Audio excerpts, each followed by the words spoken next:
My name is Anthony Brian Logan, and you are watching ABL Live. I thank you for being here with me today. You could be anywhere in the whole wide world, but you're right here with me, and I definitely appreciate you for that. There's quite a lot going on in these internet streets, all over social media, all over the mainstream media, all over the world, all over the country.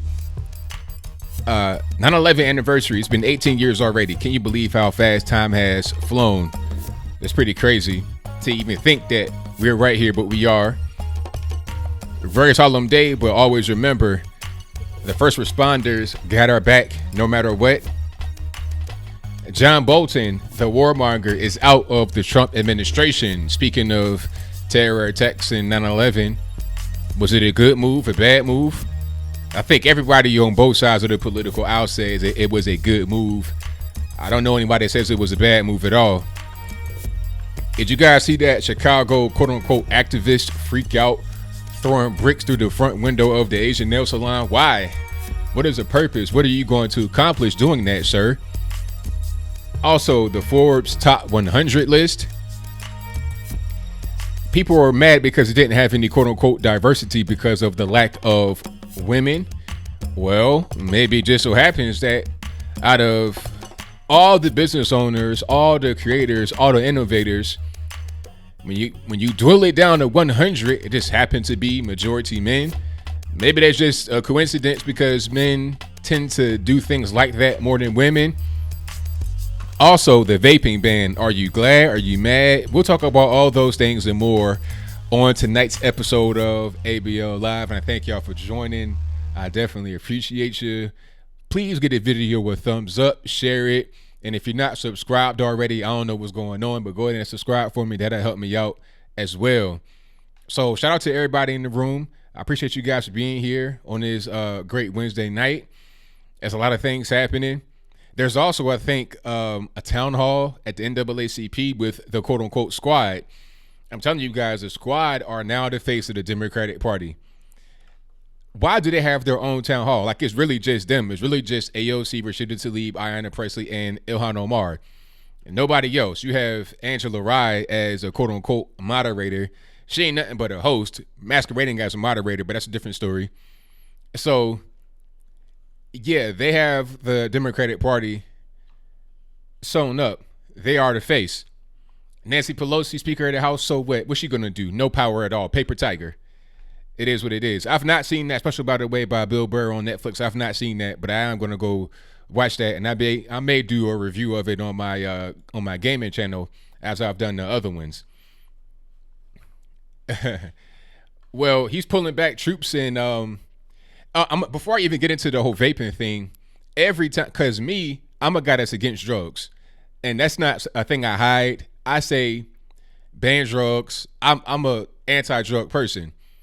So anytime I do a video about banning certain drugs, it's always the same kind of reaction, you know. But my thing is, okay, if you don't want to get rid of these drugs, your end result is going to be San Francisco, Seattle, Portland, Oregon, Los Angeles, Skid Row, parts of Orange County, San Diego, etc. These drug havens. That's the end result. See, it always starts somewhere. Gateway drugs are a real thing. That doesn't mean that everybody who does vape is going to just become a crackhead. That's not even how that works. You set an environment where drug use is okay. Started with little small stuff, and then other things become more acceptable. Some people are not going to do any drugs like me. Some are going to do small drugs. And some people are going to do drugs that are really debilitating. And when you have an environment where all those things are happening at once, you have a recipe for disaster. You got a bad situation on our hands. 100%. Yes, I'm a healthy guy. You know, I'll be 35 in a few days. I feel great. I mean, I don't do drugs. I don't even really drink coffee. My only thing is sugar. I'm trying to kick that too. And I eat well. I eat less than most people do. But it's not even about me. It's about an environment people want to live in, and also the safety of other individuals. One thing I got to mention about the whole vaping quote unquote ban is that there may not necessarily be a ban on all of these products we're talking about if they can get cleared by the FDA. There are a lot of dangerous products that are out there that are harming people, and it's just kind of allowed to flourish. The industry is under regulated, so you got to have some kind of safeguard to protect people from getting poisoned or whatever. And the bigger issue is the kids. People have said they've stopped smoking because of vaping. I know people personally in my life that have told that to me.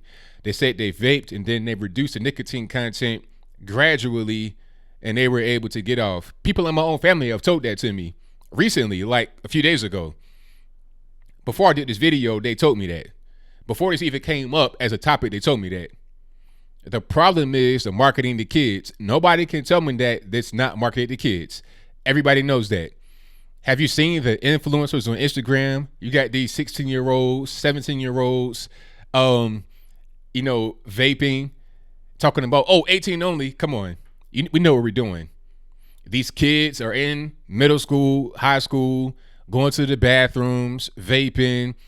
A lot of this stuff ain't really right because they're kids. They don't know what they're doing. And the reason why they're doing it is because they saw their favorite influencer on Instagram, hitting the vape, doing tricks. Now you got a bunch of kids that are addicted. That's the whole point of these industries that engage in that kind of marketing. They're trying to get the kids because they're young, they're impressionable.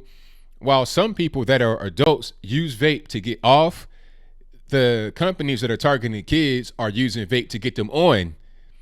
You see how this works? So some would say, okay, I want to vape to be able to get off. Well, that could be true. I'm not taking it away. You are also, the side effect is others are getting addicted. So it's a trade-off. I think midway point here will have the vape pens, whatever situation it is, be safe as possible. There are plenty of illnesses, quote unquote, mysterious illnesses from the vape pens, from some of the chemicals that are in it, and a few deaths that have happened this year. I'm not sure if they were all in the US, but that's a different story. There's like 450 illnesses in the US and they don't know what's going on really. All they know is that the common thing is vaping. I think the solution, the midway point would be to tighten up the industry to have it be safer. So whatever is out there, whoever's consuming it, they'll be safer than they were before using it, if that makes any sense. So, yeah. Now, people are like, I can't believe you, ABL. How could you? I've always been anti-drug. And I always get the same reaction. And usually it's from people that smoke. And I understand you want to keep your smoking habit. You want to keep your vape. I'm not judging nobody, not at all. And I understand that vaping can help you get off smoking if you're trying to do that. I get it. But I'm looking at how the kids are being targeted. What can a solution be? What can the middle ground be to get the kids off? That's a serious problem. In the press conference they had today, they said that there are 8 million adults in the U.S. that vape. That's their estimate. But they also estimate that there's 5 million people that are underage that vape. See, that's and it may eclipse the adults. So now we got a problem. The kids are the target market of these people. I've worked in marketing. I know how it goes. You got these campaigns, you paying influencers, you got certain flavors and colors and whatnot that will attract the kids. You can have certain flavors and have it be flavorful to adults without having the packaging be attractive to kids, without using these teeny bopper influencers to manipulate the kids into thinking that vaping is totally safe and there's no problem. You see what I'm saying? You got some people that are trying to come down off their addiction, but the kids are going up their addiction through the vaping. That's the key difference. So you got to be able to find a way to remedy that. That's just the bottom line.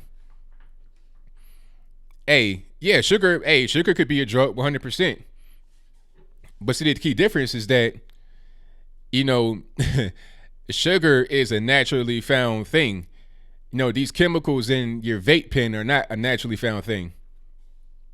But I'm not here to judge anybody. I'm not here to have that debate. I'm just saying, what are you going to do about the kids that are on it? You got 5 million kids versus 8 million adults that vape. So what's the solution? People got to ask these hard questions and answer it. If there is no answer, then something's got to, if there's no answer, then something's got to be done. If there is no better solution, then you got to do one. If there's no solution that's better from the crowd, you must live with whatever the solution is. Propose your solution or live with whatever is given. That's how I look at it. That's just me, though. Now, GP for you tonight says over 2,000 studies say otherwise. Now, what do those studies say? That's what I'd like to know. Hey, Lee, if it were up to me, I would say ban cigarettes too. But there's too many people hooked on cigarettes that would not like that. Like, my personal viewpoint is not even important. I say ban alcohol and cigarettes. Obviously, we can't do that. But focus on the kids and trying to keep them safe. That's all I'm saying.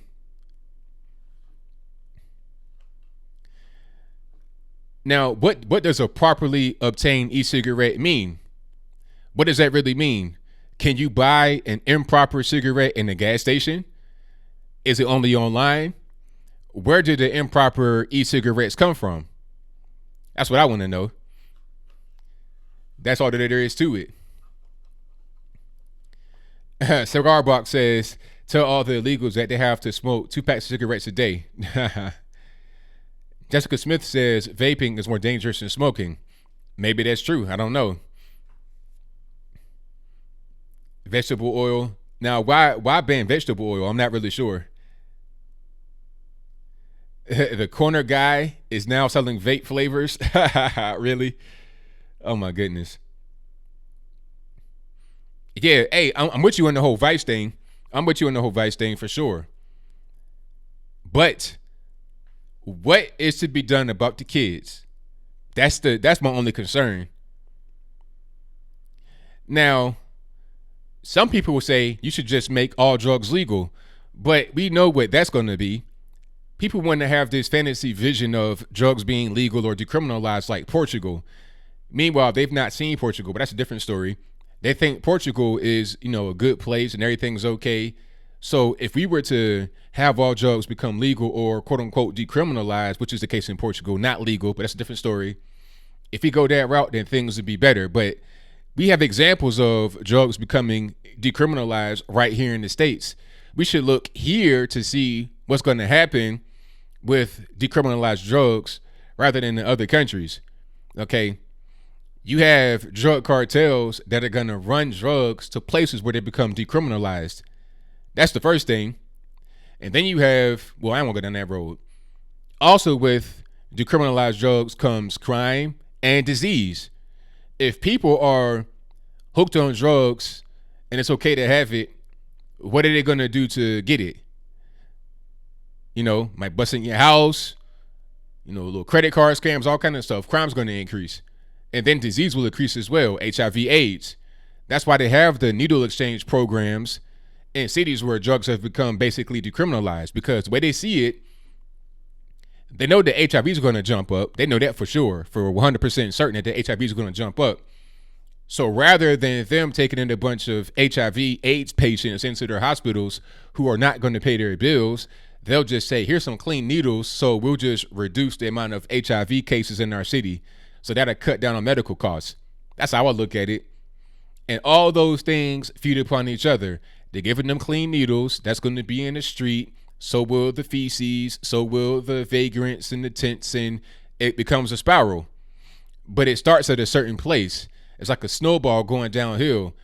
Do not put a snowball at the top of the hill. If you don't put it right there, it won't roll down. Every action has an equal opposite reaction. You do one thing, it's going to be a reaction to that. It's going to be a result.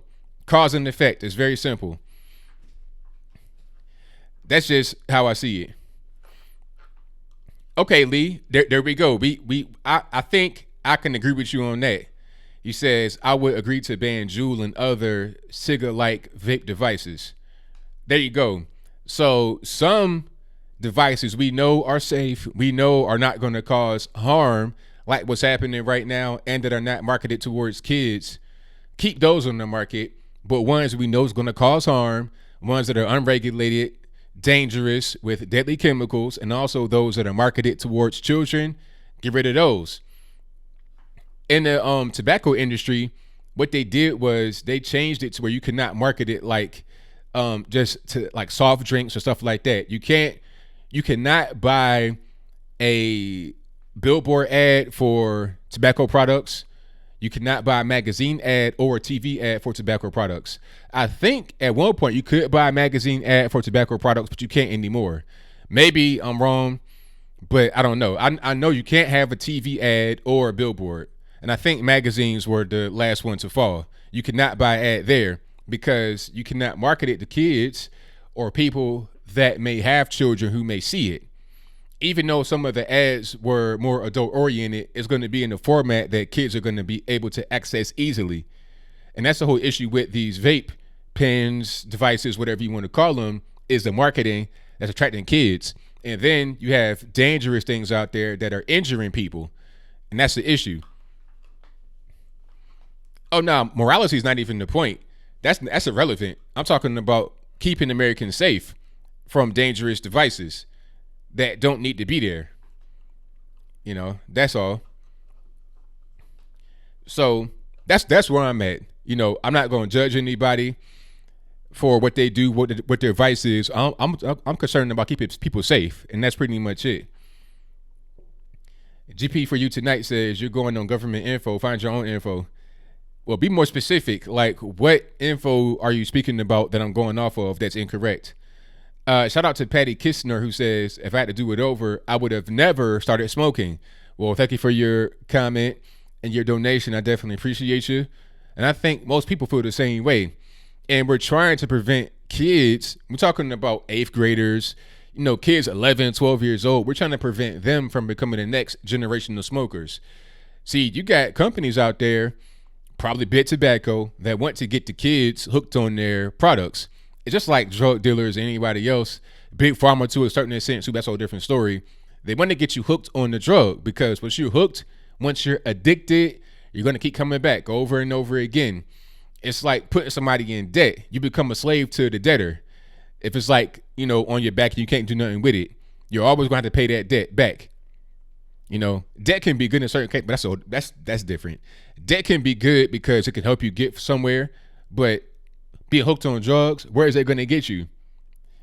It won't do anything but make you pay more money to fulfill your particular addiction. It won't help you to advance.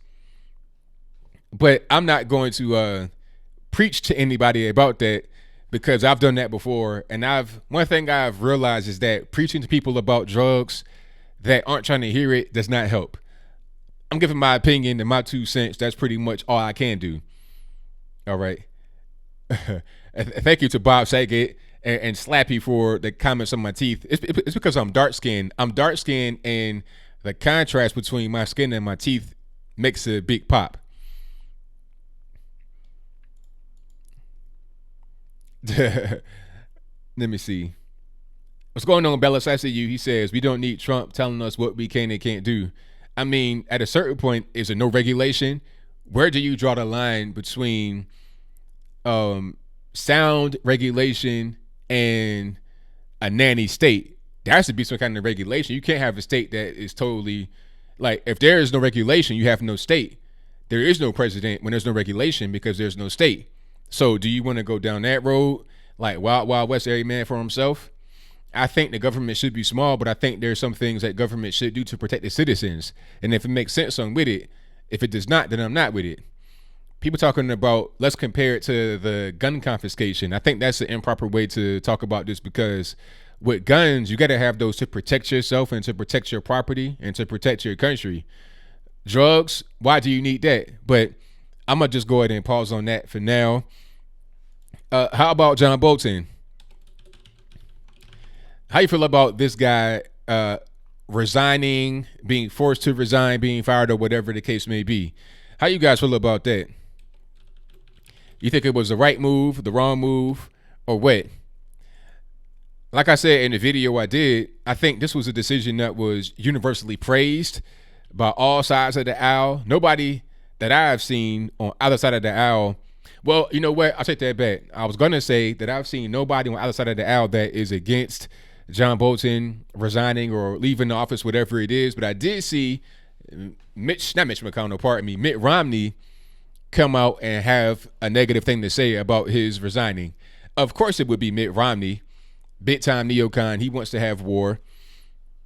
The thing about John Bolton is that he is a smart guy, has a lot of information, and may be a good guy. But the problem is that he's a war hawk. He's a warmonger. So there are plenty instances where I think John Bolton would have wanted Trump to intervene and get his hands dirty, but Trump said, "No, we're not going to do that." Why? Because I'm not interested in, bombing countries for no real reason, killing people, intervening. And let's not forget that Trump ran on that during his campaign. He said, "I'm not going to be trying to fight foreign wars, all this, that, and the third. I'm America first. I'm an American nationalist." When you are a nationalist, you put your country first, and you're not so much concerned about being the world cop and what the world is doing, what their affairs are. Their affairs only make a difference if they directly affect you. And that is what Trump ran on, and he's been able to keep that promise. I think there was only one situation where it looked kind of shaky, and that's when he struck Syria at the beginning of his presidency in 2017. But when he struck Syria, it was at an empty airfield, and we warned them like a while before to evacuate. So it wasn't like we were trying to kill people or nothing like that. And Trump's been consistent with that. Remember the whole thing with Iran where we had the planes in the sky and the boats in the water, and then we were getting ready to hit them right there. Trump said, "No, we're not going to do that." In the 0 hour right before we hit them, "No, we're not going to do that." They shot down our drone. Okay, it's millions of dollars, but nobody died. So why are we going to kill 100 of them because our drone got shot down? That was unmanned. It doesn't make any sense. So Trump has been a guy that's been consistently against war, even when those in his administration and others will say, "Go ahead and do that because you need to, or you got to intervene. Maduro starving his people, this, that, and the third." He's like, "Nope, not going to be able to get her done." So people like Tulsi Gabbard are also talking about being anti-war, and a lot of people like that. But how was it different than what Trump said? Trump said he's going to be anti-war as well. And at a certain point, a politician makes promises that they may not always keep. So if one person says we're not going to do any war, and within 2.5 years you don't have any new war, and then here comes the next person saying, "Okay, I'm not going to get into any war either," why would you pick them over the person you have right now who says the exact same thing, especially when they're on the opposite side? When the question was asked, would you allow free healthcare for illegal aliens, Tulsi Gabbard said yes. Now, do you think Trump would say that? At a certain point, there may be certain things you disagree with that a candidate says or does, or the current president, but one issue should not necessarily be enough to exclude or include somebody. Okay, Tulsi Gabbard being Tulsi Gabbard being anti-war is a great thing. We all like that. But that one thing, in my humble opinion, should not be enough to get her over the hump over Trump. And Trump being prepared to ban some of these vape instruments should not be enough, in my humble opinion, to exclude him from the race. Look at their whole body of work. I don't think there's one particular person on the campaign trail or that has become president ever that everybody agreed with 100% of the time. I don't think there's one person that can agree with everything that Trump says. Everything. I'm talking about political and personal. When he was running, he was talking about how it wasn't a big deal that Bruce Jenner could use the restroom of his choice.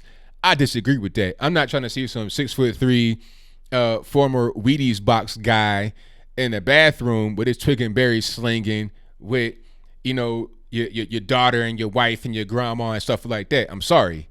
That's just my particular view on it. But when he said that, I wasn't like, "Oh, Trump's canceled, I hate him." I was just like, I disagree with that. But he has so many other things I agree with him on. I'm not going to throw him away because of that.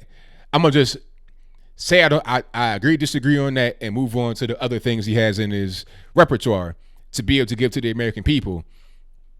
on the internet, there seems to be this kind of cancel culture where whatever you say can be brought up at any time and used as a weapon against you. And I don't like that whole cancel culture. We need to look at people as individuals and not based upon 10-second sound bites of a thing they say we're going to get irritated about and upset about for 72 hours on social media. That's kind of a not correct way to look at human beings. It's inhumane, in my humble opinion. It is what it is, though. Thank y'all for being here. Definitely appreciate you. Give me a thumbs up on the video if you like what you heard so far. And also subscribe if you're not subscribed already and share the video. I appreciate you. But what else we got? Let me see. Oh, did you guys know that the squad are having a town hall and on the NAACP Facebook page? I'm not really sure where they're at, like what location this is, but they had a town hall. Hold on. They were in Baltimore, actually. That's very interesting. So the squad had a town hall in Baltimore with the NAACP. They have become the face of the Democratic Party for sure. Nobody else. Nancy Pelosi, what's she going to do to stop them? How can she control this out of control beast? There's not much she can do at this point in time. Matter of fact, here it is. I pull it up on my screen. So, hold on. It won't zoom properly. All right. So you got Big Mama right there. That's Ayanna Pressley. Right next to her is Ilhan Omar with the NBA bandana turban combo. Then you have AOC and also Rashida Tlaib, and right here is Angela Rye as a quote-unquote moderator, is the host. So this right here, hold on, let me get this tightened up a little bit more. These individuals on stage, that is your Democratic Party. You know, they are the front runners. If you put them into the presidency or to try and become the president, they would probably fare better than anybody out there right now. In my opinion, they would end up losing because they're so far left, they couldn't get the majority of the country, but they're the ones that have the most visibility at this particular point in time. 1,000%. I can almost guarantee you that this particular town hall right here will have some media attention tomorrow. That's kind of how these things operate at this point. So, hey, Trump was right when he said that the squad are the face of the Democratic Party. And what can Nancy Pelosi really do to fix that? I'm not really sure. Probably nothing. All right. And then what else we got here? There's quite a few topics on deck. Let me go ahead and get back to my page where I had everything so I can just pull it up right quick. Did you guys see the Chicago activists, the quote-unquote activists freaking out, throwing bricks through the Asian nail salon window? It's like, sir, what are you doing? Why are you throwing bricks through the window? That's not really the right way to be.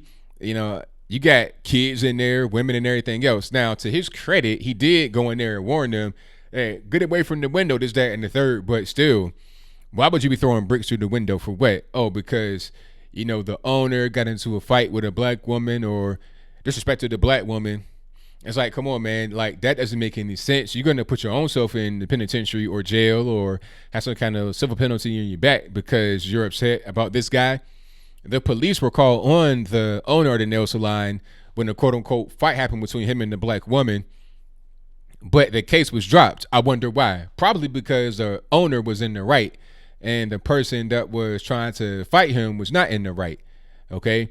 Or it could be because it's Chicago, and in Chicago, a lot of these assaults and whatnot kind of just get swept under the rug. They're not really trying to prosecute these crimes. This is the Kim Fox situation. You know, she came out on television and said, we're trying to get away from some of the more petty crimes and get into more of the serious offenses, this, that, and the third. What that means, what that is code word for is we're not going to prosecute these dope boys and people that get beat up. I mean, people that beat up other people. We're not going to prosecute that. We're just going to worry about other things, big money crime, things of that nature. That's pretty much what that means. We're going to just let a lot of things slide in this city. And when you do that, that creates a lot of problems, but that's a different story, and I'll move on from that. So the owner did not get locked up. He was arrested and released. The case was dropped. So why are you throwing bricks through the window? That's not going to do anything. I mean, it got him a little attention on social media. It got him a little play there. But as far as what he was trying to accomplish, trying to, boycott the businesses that and the third, it didn't make a difference. The guy who owned the spot says, okay, I'll be open tomorrow. We're going to fix these windows and get right back cracking. It was funny because he was in there trying to get people to leave, talking about, leave this store right now. They don't respect y'all. People looking at him like, all right, sir, you need to leave. I'm trying to get my feet done, my nails done. You're in the way, sir. So his whole fight was all for naught, in my humble opinion. Nobody really cared. Everybody was concerned about getting their nails done and having this fool leave their establishment, messing up the vibe. All right. So thank you all for being here. Tyrone Shoes. Shout out to Duke Raul or Duke Raw. I know I'm butchering your name and I'm sorry, but thank you for your comment. The Rapper 10,000 says, before I heard about that story, I saw some Muslim protesters in downtown Chicago for this fool. Oh, really? So were they there for him? Was that the whole thing where they were out there like deep, like 100 deep, doing the chant? Was that for that guy? Nation of Islam been in Chicago for a long time. What have they really done? I don't know. I mean, if you're in Chicago, tell me what Nation of Islam has done for the black community there. I just want to know. Maybe they have done very well. Because I know some guys that came from the nation and they kind of like tighten themselves up and whatnot. But what have they really done to curb the violence problem in Chicago? That's what I want to know. Yes, she was, Jessica Smith, most likely disrespectful. Probably getting into a back and forth exchange. They were probably having an argument. And then things got heated and then he winds up getting arrested. The owner, that is. That's probably what happened, 100%. Who is Amazon forcing to work for them? That's a good question. I don't think Amazon's forcing anybody to work for them. You've seen all these kinds of protests of Amazon talking about they don't treat the workers right, all this, that, and the third. But at a certain point, it's a voluntary thing. Nah, GP for you tonight, you didn't hit a nerve, not at all. But you got to come with a coherent argument. I can't just read your argument in small little spurts of super chat. Call into the show when I get the calls rocking, and then we can have a conversation. But it's hard for me to just read the little things that you type in every 20 seconds. You understand what I'm saying? Call into the show, and we can have a talk about it. 100%. I'm open to everybody's point of view. I love having debates. I've been debating my whole life. Conservative red pill with a passport says, I've lived in Chicago my entire life, and the NOI has done nothing. Well, there you have it right there. There you have it right there. Because I wanted to know. I didn't want to assume. I wanted to ask you guys right there on the ground what's really going on. And here we are. They've done nothing. So, they're out there marching, all that and the third. But what is that really going to do? They've done nothing. So what is another march going to actually accomplish? Not much. Lisa says, I'm in Chicago, and they only talk about a Nation of Islam on TV when they do something or say something foolish. There you go. 100%. That's what it is. Alrighty. And then what else we got here? Oh, did you guys see that top 100 innovators list from Forbes? The left got triggered about that because apparently it was not enough women on the list. It's like, look, man. The top 100 list is very exclusive. There are plenty of CEOs. There are plenty of businesses. There are plenty of people that are innovators or could be considered innovators. To make the top 100 list, you got to be in a very exclusive group. You had guys on there like Elon Musk, Mark Zuckerberg, people that own Alphabet, which owns Google and YouTube. I mean, really high level guys on there. So why should there be a plethora of women? Women at a certain point don't really go through the things that men go through when it comes to becoming an entrepreneur. Some do. There was one lady on the list, so I'm sure she went through what a lot of us go through as being entrepreneurs or being, high level people.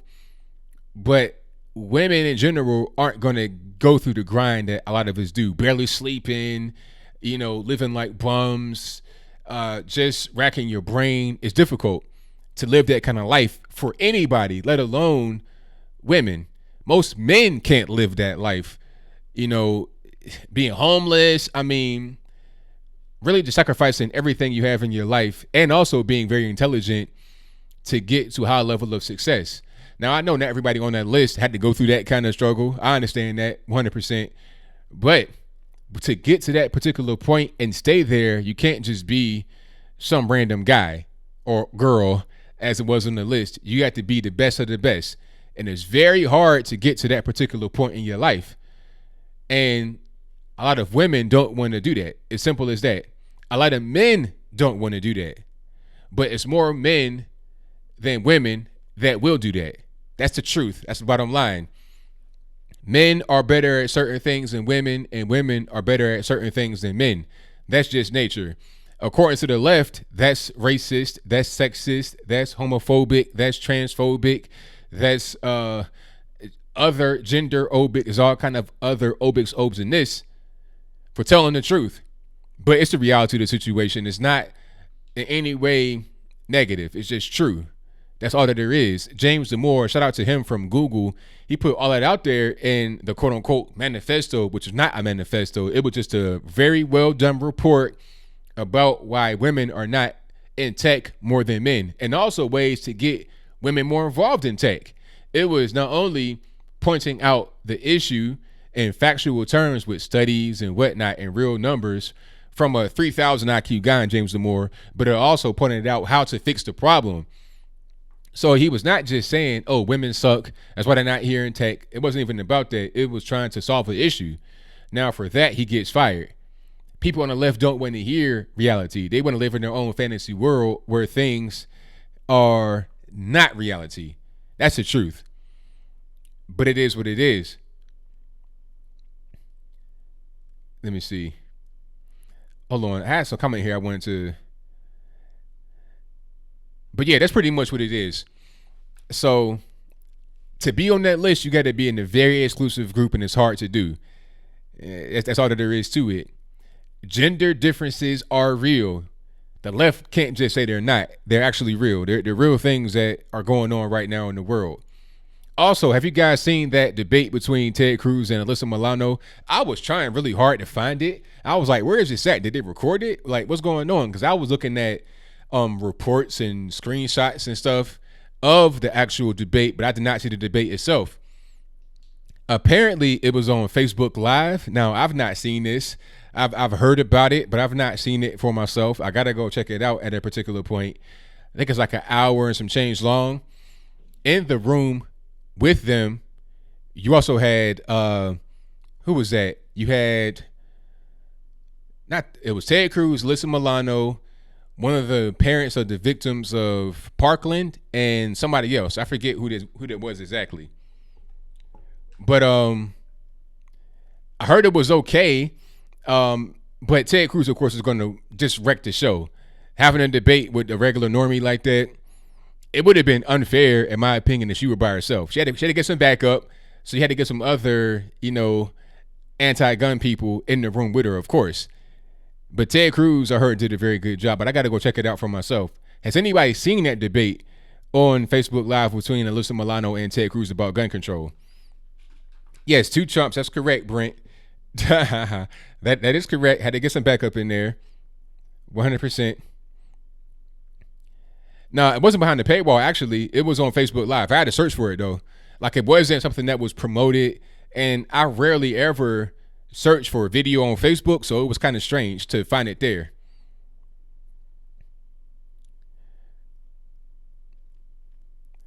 All right, but let's get to the calls here. Thank y'all for joining. I definitely appreciate you.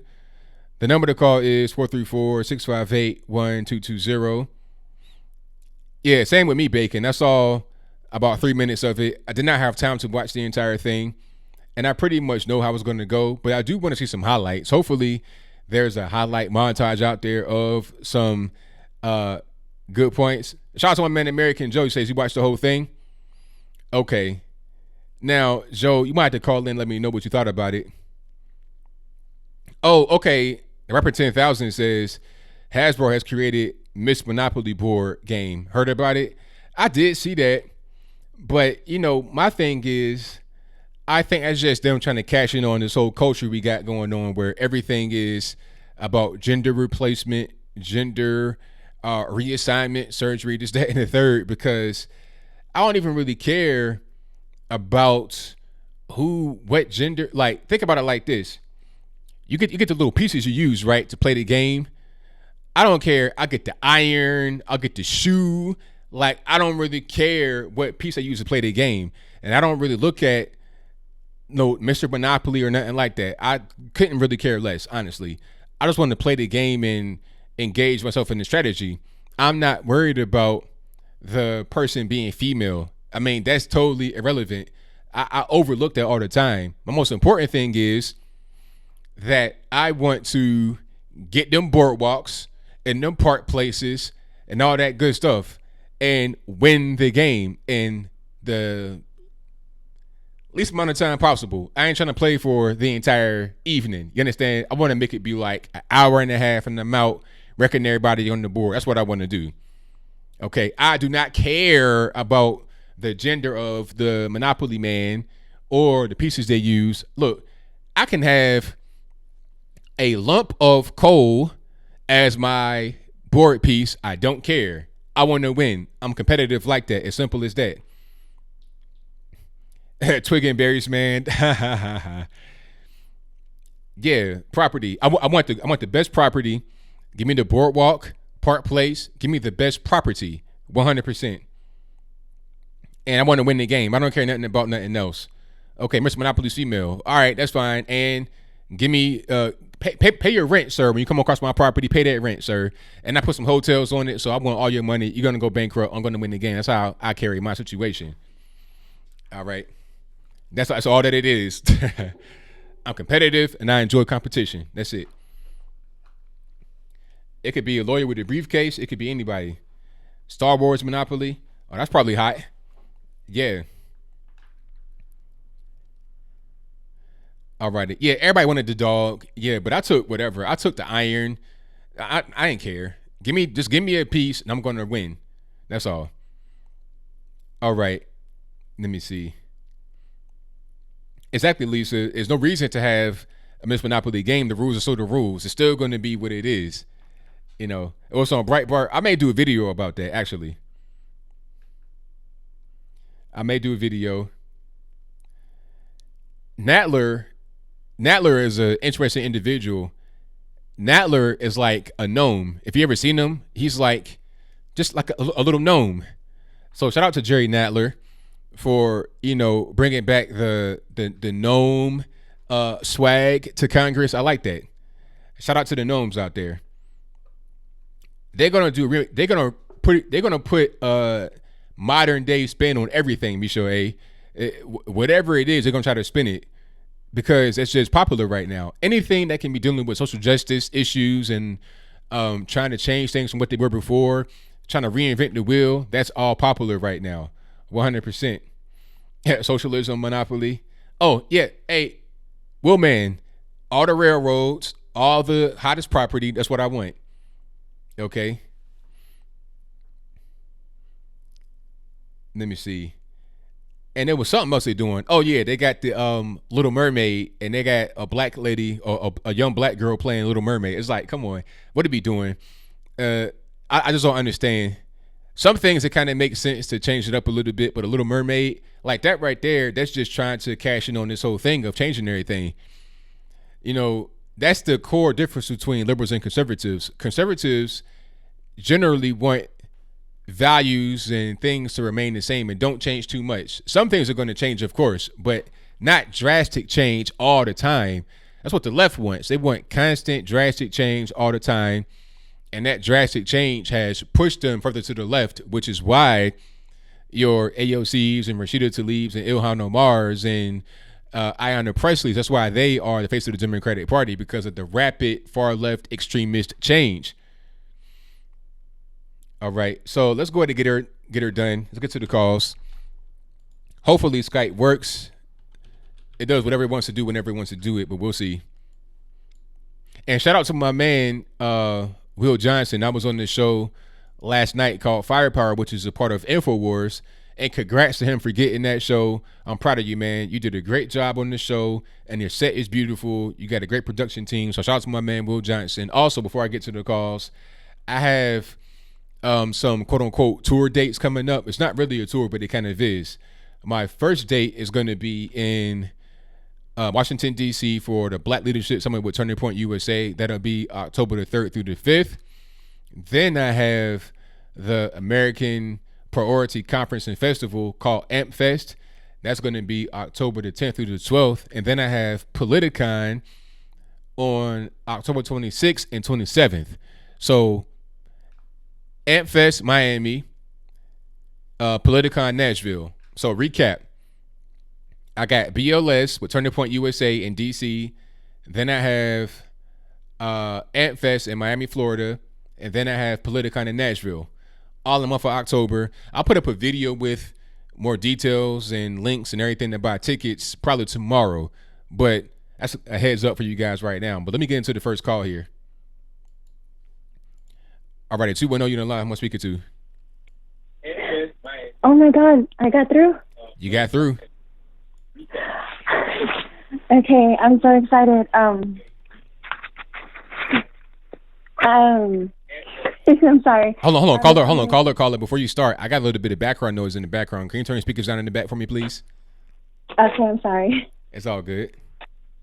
Okay, I'm so excited. I watch you every single day, every single video. I'm like the hugest fan, supporter. I appreciate everything that you do. I look forward to everything that you have to say, your viewpoints, everything. Like I totally appreciate it. I'm Elizabeth from San Antonio, Texas.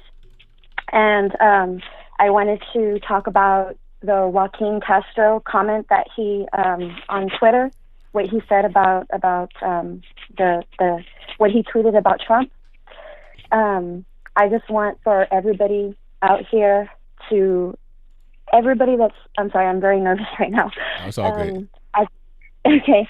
So I just wanted for everybody, I want for you and everyone out here listening to my voice to know that, like, I do not agree with Joaquin Castro with what he is saying. And, you know, like, not everybody over here in San Antonio, Texas feels the way that he does. And a lot of people over here, we do not agree with him. I do not agree with him. And I just hate the fact that he's like, I don't know what that correct saying is. You know, like when people say, like, when someone's trying to pigeonhole, yeah, okay, well, I kind of feel like that's like what he's doing. Like he's representing San Antonio, Texas, and you know, a lot of people out there are going to think that everybody out here, you know, feels that way about him, and it's just kind of upsetting. It's like, you know, a lot of people like me, we don't have a way, we don't have, you know, a voice to get it out there, but I just totally do not agree with what he has to say. You know, I almost kind of feel like he's, you know, it's very asinine when a lot of, you know, people, you know, try to pull like the race card and try to, you know, bring, I can't remember verbatim what, if you could, if you could tell me again what that tweet was, if you remember something. I know it was something about Bill Miller's, like he said, like he can't believe that, like, that I can't remember exactly what. Now the tweet. Now was it from Joaquin or was it from Raul? No, it was from Joaquin Castro, the one that's he has a twin brother. And he's actually running for he's running for Democrat. Okay, yeah, it's okay. You got Joaquin and Julian. Julian's trying to become the president, and Joaquin is in San Antonio right now. So. Oh, okay. Well, whichever the one that made the comment, the brother, yeah. Now there's one tweet I see right here about the 9/11 and Muslim ban, and was that it? No. It was the one that he tweeted a while back. I actually tried to call in and talk to you about it two times.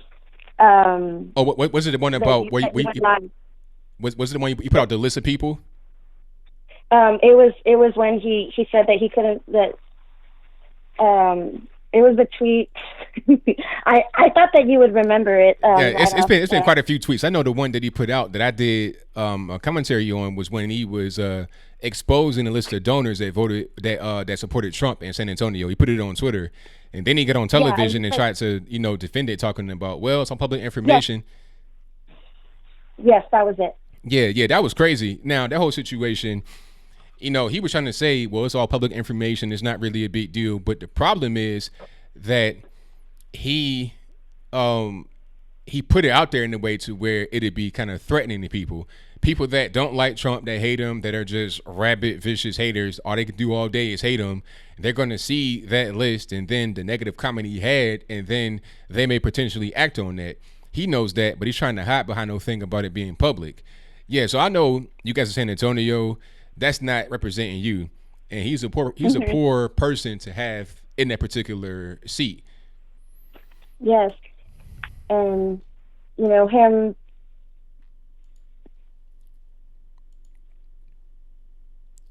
Call, you there? Oh yes, I'm here. I'm so sorry. It's just that I think there was a delay. I'm so sorry. Oh, it's all good. Yeah. And so I wanted to also just talk about how because I'm Messianic Jewish, and I really do like that you're putting all the videos out there about the squad. I appreciate that you support Trump and support Israel, and it's just really awful how they how they're trying to disband Israel as a whole and stuff. And so yeah, it's crazy. It's crazy how those on the left want to call those on the right anti-Semitic and we hate Jewish people, but it seems like all the anti-Jewish stuff is coming from the left nowadays, and they try to say, oh, it's not against them, it's against the country. But I really see what's going on. The whole thing about it's all about the Benjamins, this, that, and the third, that seems to be okay. So we see what's really happening here, and I'm glad that they are exposing themselves for who they are, because it's pushing them more and more to the far left. And those of us that are just regular, everyday people will be pretty much on the right by default. And that's a good thing, in my opinion. Yeah, I actually, I feel, even if I wasn't Messianic Jewish, I just still feel, Israel is, Jerusalem is the promised land, and Israel is, God's people, God's chosen people. And so, there are a lot of people that are not Jewish, and they still feel this way. They still support, because they get the idea, of how, what's right and what's wrong. And, I absolutely love that Trump puts God in the White House. I've never seen a president before ever in my life, and I'm 35 years old. I've never seen a president ever have God so much in the White House the way that he does, and it is such a blessing. It is such a blessing. And I try to watch every single rally, and of course, he's throughout his entire speech, he's constantly bringing up God. God is first. God number one. That's right. And that's what we really need. I know I watch you every day, so I know you said that you're not a Christian anymore, but you do understand, and I really do appreciate that too. Because that's what we all need out here. So. Well, I thank you for the call. I definitely appreciate you. Okay, thank you. All right, bye-bye. All right, now.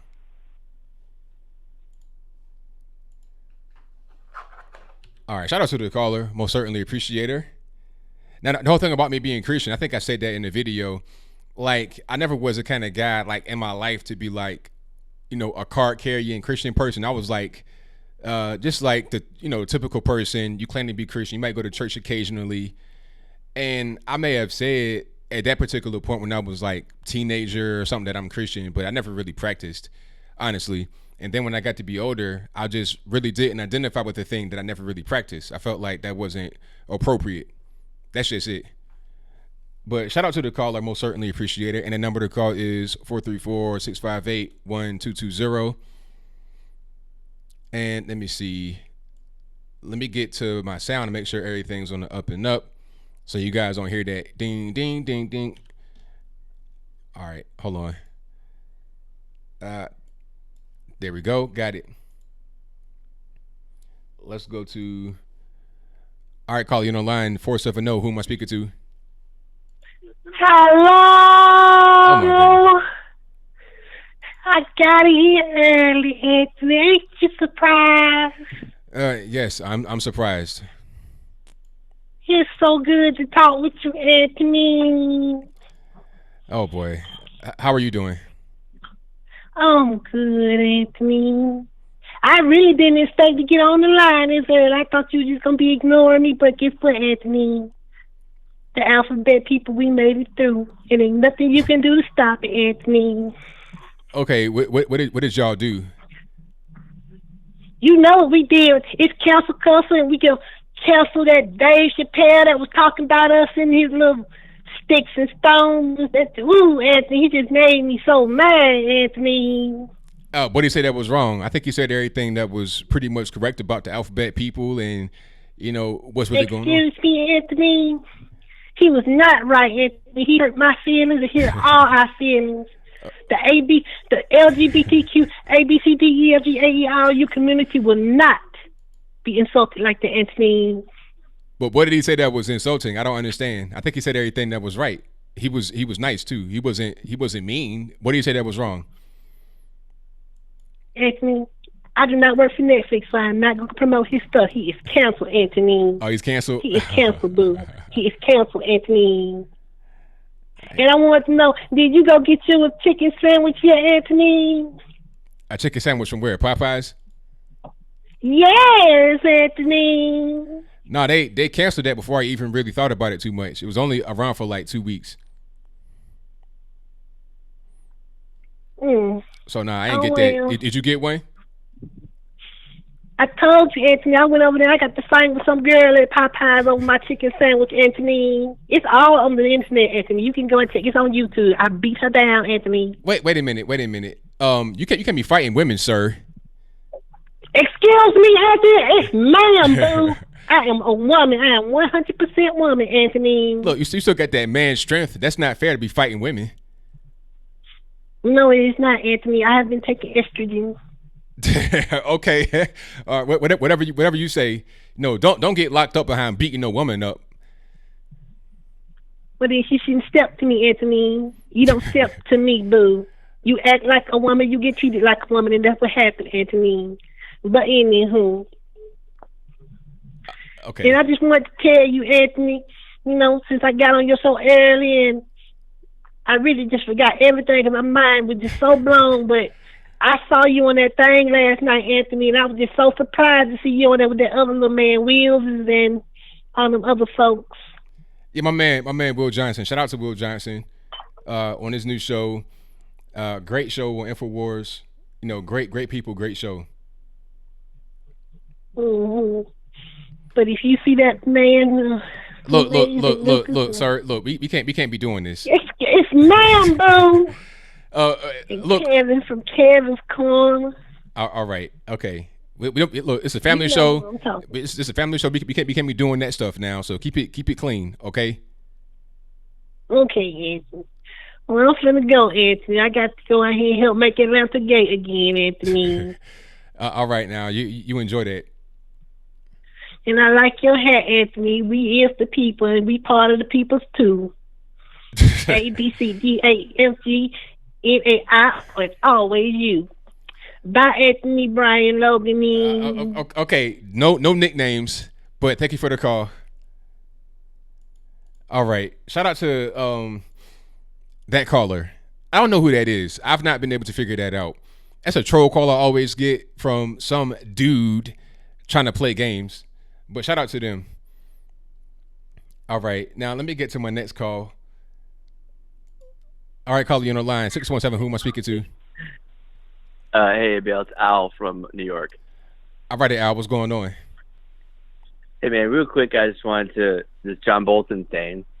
What do you, I saw your video, I kind of forgot. You say that you thought that, do you think that John Bolton resigned or that Trump fired him? I said, I don't know what happened. Because I'm hearing different things. Yeah. I'm hearing that he was asked to resign. I heard that Bolton asked to resign. I heard that Trump fired him. I don't really know which one is correct. Right. So this is what I think. I obviously don't know the facts either because nobody really knows. But think about it. Like, why out of the blue? Like, maybe you know some more stuff than I do. But why out of the blue would John Bolton just resign for no reason? Like, it seems to me obvious, or through my logic, that Trump had been having disagreements with him on foreign policy, and he's finally had enough. And John Bolton is just trying to save face. Well, that's probably what it was. I mean, there's been plenty of things that I'm pretty sure that Trump did not agree with when it came to John Bolton's advice. I mean, because John Bolton, he's known as a really hawky kind of guy, and Trump is not engaged in any kind of foreign war or any kind of true foreign intervention. I mean, the only thing he did was send that bomb to Syria at the beginning of his administration, but that bomb didn't kill anybody. There's been other things that have been happening, but that's been in pre-existing situations. So, he didn't do, I think, what John Bolton wanted him to do, and it probably was just a matter of time before he left. Well, either that, I just think it just seems to me like it just seemed out of the blue, and it's like, and I see in the chat they're saying, why does it matter? It matters because people need to realize that Trump is making, or the way I see him is he's actually taking action on things. And it took him a little bit of time. I think he needs to get rid of Pompeo too, but it takes him a little bit of time to work through all the tape and the bureaucrat nonsense. But I was wondering when he was going to finally get rid of that guy, John Bolton, and he did. So I'm just saying I'm very happy about that. And I think a lot of people are happy on both sides of the aisle. And he needs I hope people look at it logically and see it's out of the blue like that. Why would he just resign? John Bolton is probably trying to save face, and we should give Trump credit for that. Well, definitely. Or at least be open to that is a possibility and most likely the situation. So anyway, nice talking to you, brother. Have a good night. Same to you, man. Thank you for the call. Me too, man. Bye. All right, shout out to the caller. Most certainly appreciate him. And you guys know the drill. The number to call is 434-658-1220. All righty, let me go ahead and get to my next call here. 713, you on the line. What speaker to?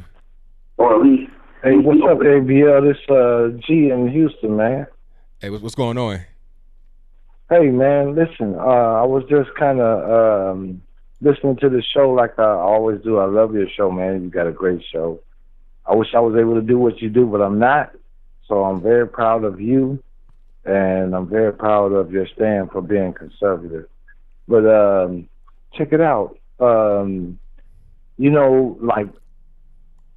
like kind of like in between the Q followers and realization, right? So I watch the Q posts, but I also try to keep an idea about the realization of what really can happen, right? And early on in the Q posts, they didn't want John Bolton.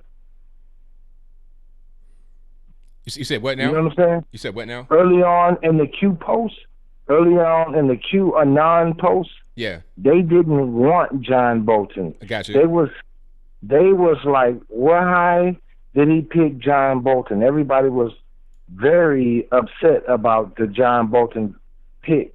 But me analyzing it, being an ex-military person myself, and understanding, right? And I was just watching this guy that I like watching, but he keep hitting with the you guys, right? The you guys. The you guys is not going to win what needs to be done, right? If you're really thinking about it, the you guys is not going to win. It's got to be these, you think about it, these dudes is strong. They got big weapons. The come on, you guys is not going to work. So it's kind of like hard to explain, but I'm listening to the Q post and it's a military operation. I was in the military, so I think they're not on the you guys. I think they're on the military operation. So with the Q post, right, they didn't want John Bolton. None of them wanted John Bolton. So this is not surprising to the Q followers. You see what I'm saying? Okay. Okay. So with that, I said enough. I love listening to your show. I'm going to get off and listen some more. And I think that people who follow Q, and I have to kind of do it with a grain of salt. Because let me tell you, let me give you this, and I'm going to get off when I say this. You live in a remote area, I think in Georgia. You live in Georgia somewhere, right? Tennessee. Tennessee, whatever. Okay, there. It doesn't matter. As soon as you drive out of the major city, the first thing you start seeing is trailer park. You know, trailer homes, double wides or whatever. On the Q post, it's saying, hey, we know these funds exist, but do you think those people in the double wides and the trailer homes are about to get a hold to those funds? No, it's not going to happen. So I kind of take it with a grain of salt. But anyway, let me get off so I can hear some other people talk. Appreciate it, man. Love your show. Keep doing it. I'm always watch it, dude. Thank you. Thank you for the call, man. Definitely appreciate you. All right, yo, later. All right, shout out to the caller. Most certainly appreciate him. And thank you for your service, sir. We most certainly appreciate you on this 9/11 anniversary. Let me get to my next call. 910, you're on the line. Who am I speaking to? Oh, this is Sergeant D. All righty, what's going on? Hey, bud. Hey, I just wanted to talk to you real quick. A couple of things here. Let's see. The one thing is about the vaping, right?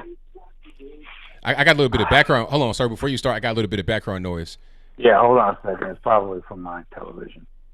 Can you hear me now? Yeah. All right, go for it. All right. So the vaping thing, right? So why don't instead of regulating all this stuff, banning stuff? Why don't we just regulate it like the tobacco industry?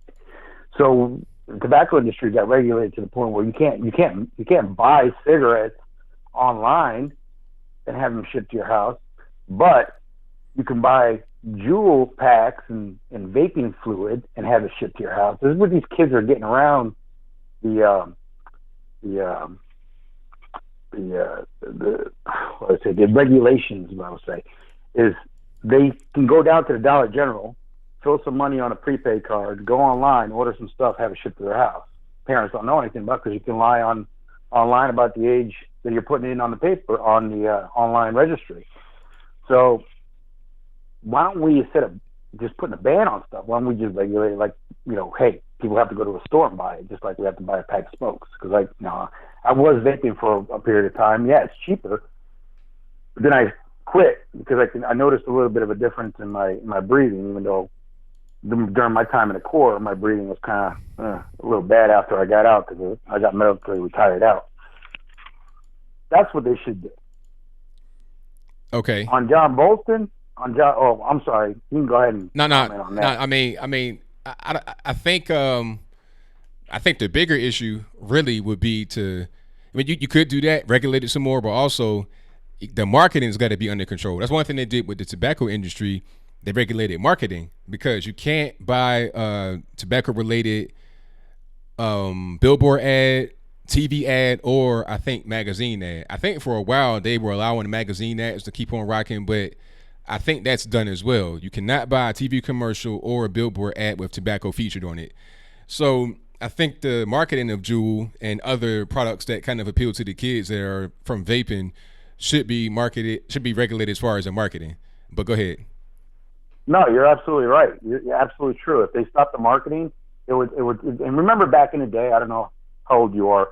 I'm 41, so I remember back in the day, they used to sell those little chocolate cigarettes back in the day at the grocery store. So kids would pick up those little chocolate, little pack. It would almost look like a cigarette pack.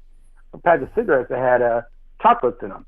So that was kind of like enticing for kids to, smoke and stuff like that. No, I totally agree. They should stop the advertising and start regulating like the tobacco industry. I believe that's how you can start stemming this issue with the kids. I mean, there's always going to be bad apples, plus there's always going to be a black market. But if you can regulate the ads and try and get that, try and keep them from being enticed, like you said, I think that would work a lot better and bring it down. But there's chemicals in this stuff that we don't understand, and a lot of it is, they call it popcorn lung. It's I don't know if you've ever heard of this term, but a lot of fluid that was being used in some of this vaping stuff was a fluid, a chemical that they would use for glazing kernels at popcorn factories. And when the people inhale that fluid, or they inhale the smoke, they got what they call popcorn lung. This is what's causing a lot of issues to these kids. I know they got a new medical term for it and everything, but Gotcha. I believe that's the issue right there. So, yeah, but it's still a new industry. It's only been out 10 years. And yeah, it's pretty new. We're starting to see, it's pretty new, right? But it's tobacco has been around for hundreds of years, and we didn't even really start doing studies until like the 80s and 90s about the 70s, 80s, and 90s, I believe, where we started seeing what tobacco was doing to people. So now you got a new product that's out. That one tiny jewel is worth almost a pack of nicotine of cigarettes, but yet you got these kids that are smoking 4 or 5 of these jewels a day. Yeah, they're really smoking 5 packs of cigarettes a day. So that's just a lot, of course. But yeah, I believe that they should come down hard on the advertising and make it basically ban the sale of it online, because that's how these kids are getting it. They're circumventing their parents. They're circumventing these shops which ID them by ordering it online and have it shipped to their house, because that stuff comes in a discreet box with their name on it. It doesn't say, hey, vape shop or vape product on the box. It's just this little square brown box. I don't know if you've ever ordered or seen anybody order vaping products online and have it shipped. It just comes in a discreet box.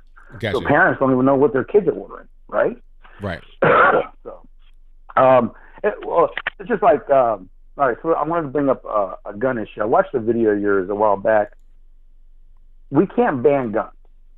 I mean, they can try as hard as they can ban guns. But to be honest and truthful, the whole gun industry started with some guy in the backyard.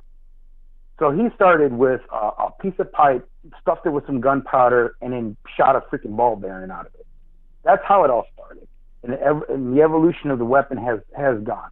So now we're down to the point where we can get 3D printers and we can print our own weapons at home, or you can go to Harbor Freight, spend $500 or $600, $700 on cheap tools, and make our own ARs all day long in our own basement. I mean, they're having a huge epidemic in the Philippines where guys, you can actually watch there's a video on YouTube. They go out into the woods and do a shack, and they're making 1911s all day long from scratch metal, from right. scrap. By the end of the day, I'm gonna cut you off right here, but because I got a lot of calls on the line, so I mean, you gotta kind of get to your point pretty quickly, so I can get to my next call. All I'm just saying is you just can't ban them. I mean, even if you ban them for law-abiding citizens, the criminals are going to get it. They're going to make it. They're going to make. I mean, even Brazil, they got so many handmade guns. I mean, but even beyond that, people, there's already guns out there in the wild. I mean, you got like 400 million guns that are out there in the wild. So, I mean, how are you just going to unring that bill? It's already done. You're going to try to ban guns. You're going to try to ban guns now, and people still have their guns. So it just doesn't make a whole lot of sense. And then, I mean, how are you going to get those guns back that are already out there? I mean, you can't just go try to confiscate. That's going to be a big time problem. People are not going to want to give up those guns. They're going to hide them from you. And there may also be some skirmishes over the guns. It'll just be a bad idea overall. So people are just trying to win some political points with this whole situation because it's politically expedient right now. You got mass gun shootings or whatever in these particular areas that they want to talk about, not others. Then they want to push the whole gun control narrative, but that's pretty much what it is. And thank you for the call. I definitely appreciate you. Oh yeah, no problem. I appreciate. I watch your show all the time. I love it. And just to end it with one note, is like, even if you ban ammunition, you can still make ammunition. So it's not like you can't ban anything. There's always going to be a market on making stuff. So hey, you take care. Keep up the good work, bud. Thanks. All right, thank you for the call. All right, shout out to the caller. Most certainly appreciate him. The number to call is 434-658-1220. 204, you're the line. Who am I speaking to? Hey man, what's going on? This is Tariq, bro. All right, Tariq, what's happening? Yeah, man, chilling, man. But yeah, just to piggyback on what you said about the guns, man. If you notice, liberals never really have any reasonable solutions for big problems. Their solution is always take things away. You know what I'm saying? Like, America could be having a cultural problem. There's something that's causing us to go around and shoot a lot of people. You know what I'm saying? And a lot of the boys at a young age are probably tapping out, but they don't want to look at that. They just think if they just take assault rifles away, people are just going to stop shooting each other. And as much as they claim to love minorities, black people are killing them, killing each other at record numbers in Chicago and places like Baltimore. Yet there's like no type of injunction to do anything about that. But they claim to love minorities so much, they just only want to act when some white person does something. You know what I'm saying? So it's all fake, and I don't like this push just to take away assault rifles. I think if it's assault rifles next, it's going to be pistols, and next is just going to be the entire Second Amendment, man. And that amendment was, that Second Amendment was designed for if we were to ever have a tyrannical government, at least that people can defend themselves. If you look at places like China or Saudi Arabia or those type of countries, they can't defend themselves at all. Like, the government has total control. There is no militias. They can't do anything. So yeah, I don't follow the left's logic. It's just fake, man. It's always, that's what they've always wanted. And we just need to be vigilant against that. And the other thing I want to bring up was this John Bolton, man. Like, I was so happy, man. I was like ecstatic when Trump fired him. You know what I'm saying? Because John Bolton, that man, there was never a war. I don't know one war that John Bolton ever said no to. Mm-hmm. And I don't know. Did you listen to Donald Trump's explanation as to why he fired him? I saw some of it where he was talking about he disagreed with him on certain things, but I didn't see a fuller explanation than that. Yeah, man, he had a whole conference about it, a press conference. But, he said John Bolton offered the Libya model to North Korea, man.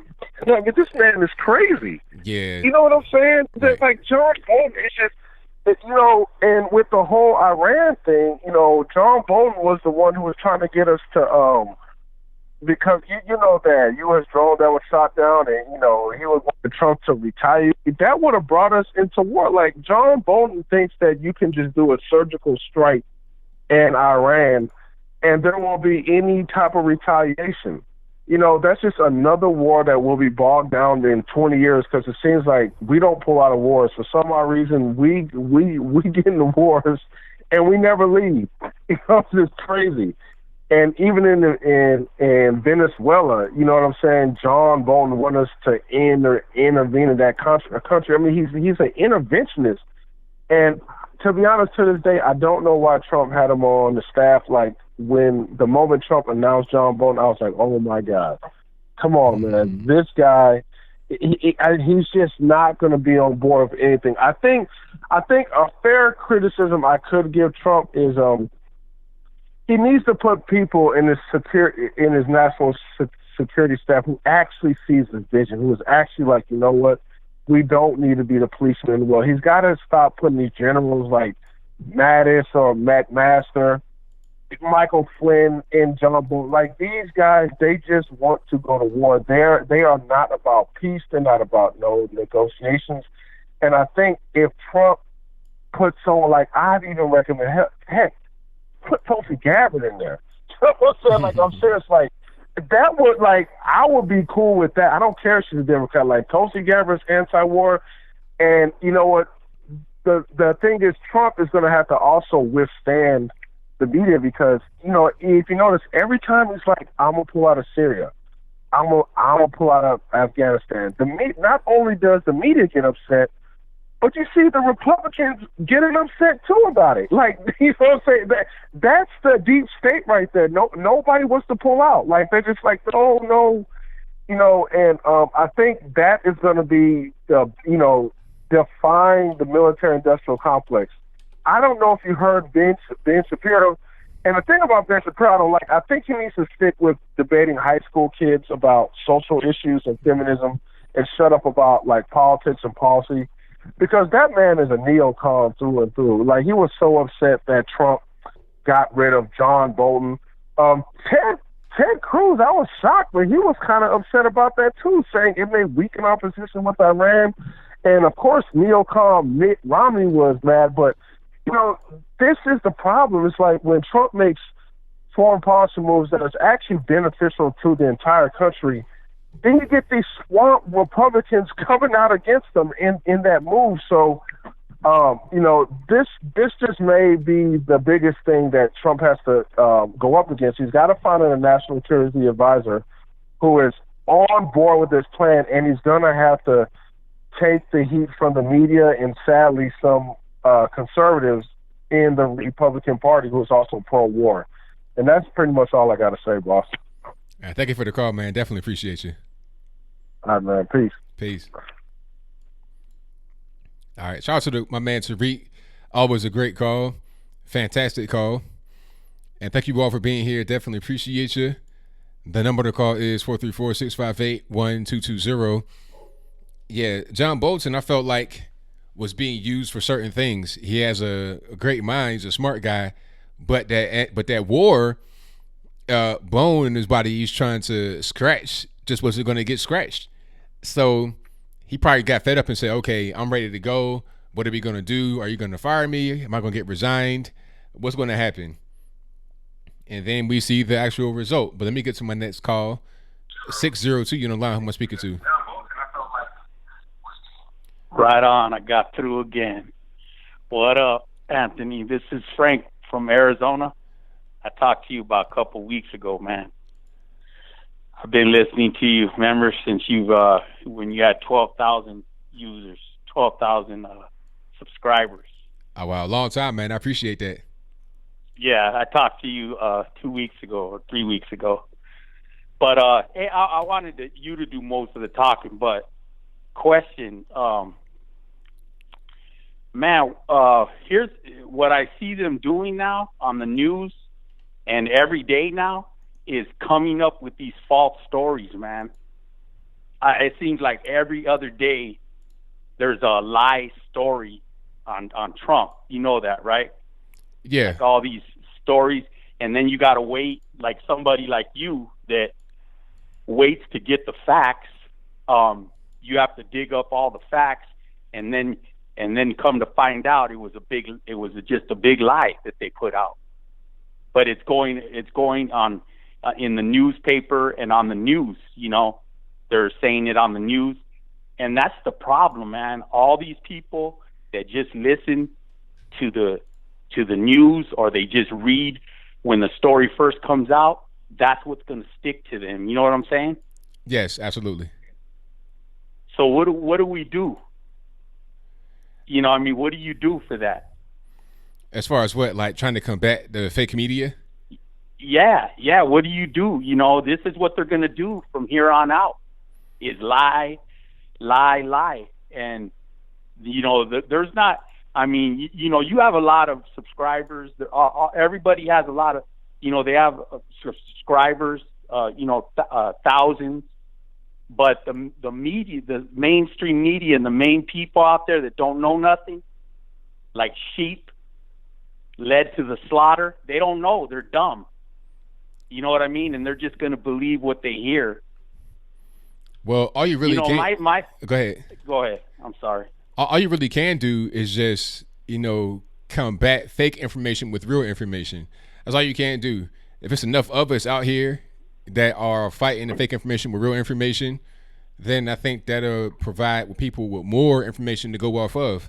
And at a certain point, when the left gets proven wrong with legitimate facts we can actually prove, then people who are watching it are going to say, wait a minute, why is the left always making up lies? I keep seeing them get debunked by multiple people all the time. At a certain point, people are going to say, all right, we're not going to pay them any money anymore. We're going to go over here to get some real information, or at least look at all sides and make our own mind up rather than just being led by the media.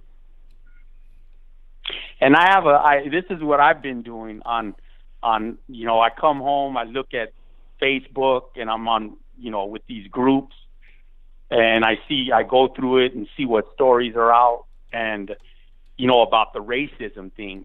Every time something comes up with a racism deal, and I want to comment on it, I always put, and I'm a Mexican, I put that at the end of my comment. And I'm a Mexican, and I like Trump. You know what I mean? Yeah. So you got a lot of people that are listening. If you're Mexican, or if you're black, or if you're minority, just put at the end of your comment that what you are. That way, when they read it, they know right off the bat. They ain't got to press your face to look, to see who you are or whatever. They could see, dang, he straight out says I'm a Mexican, or oh man, he straight out says I'm black. It's right there. That's what everybody should do from here on out to battle this false deal about racism, man. You know what I mean? Right, I hear you. Yeah, that's what I should do. And I was gonna say something. Oh yeah, what do you think about all these people on the news? Or you hear them, and I'm sure you've heard them too. That if Trump don't build the wall, I mean, I'm seeing things that they have these little fences that he's knocking down and putting these 30-foot walls. They show it all on Facebook. You see it, right? He's replacing them with the tall the new wall. He's replacing them. Yeah.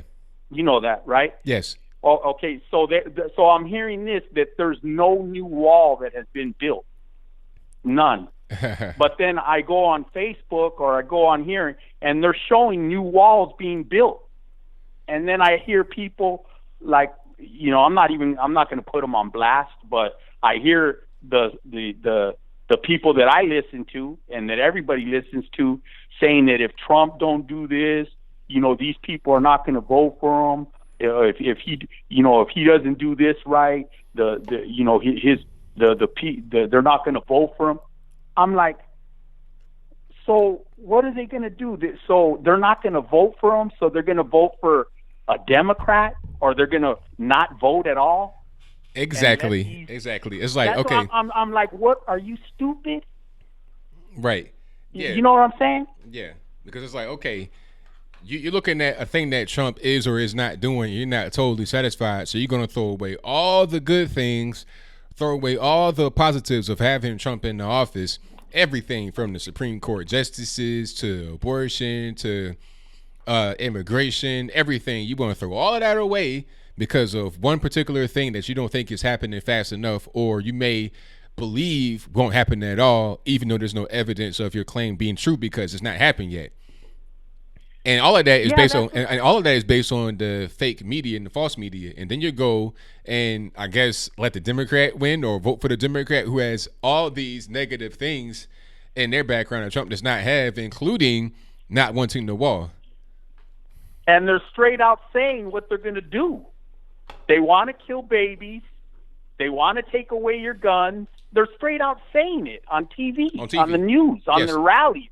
And I'm like, okay, I dude, you don't know how upset this gets. That's why sometimes I just go and I put on oldies, man.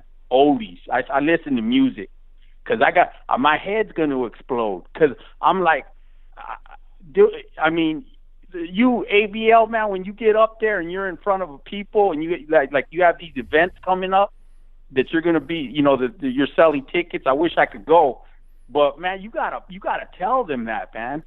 Tell these people, you got a platform, man, because it doesn't make sense. It just makes me mad, man. Like, okay, Trump doesn't do one thing that you don't like, and it's not his fault. It's Congress. You know what I mean?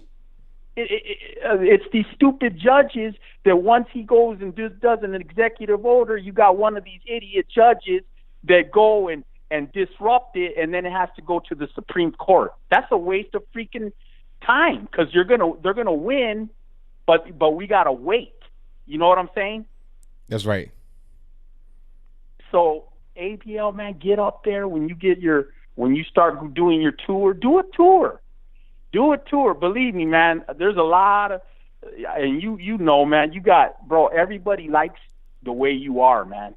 You're like one of the I don't care. You're like one of the best ones out there, man. You're cool, calm, collective. You know what you're talking about. You don't cuss. You're not. You know what I'm saying? You're smooth, man.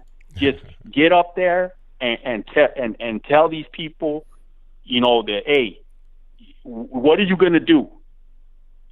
Trump ain't he ain't a priest, he ain't a pastor, he ain't the Pope. He ain't gonna be perfect, man. It's negotiation. You know what I'm saying? That's right. But hey, that's all I have to say, man. But it's just keep up the good work, man. I'll call back next week or a couple weeks.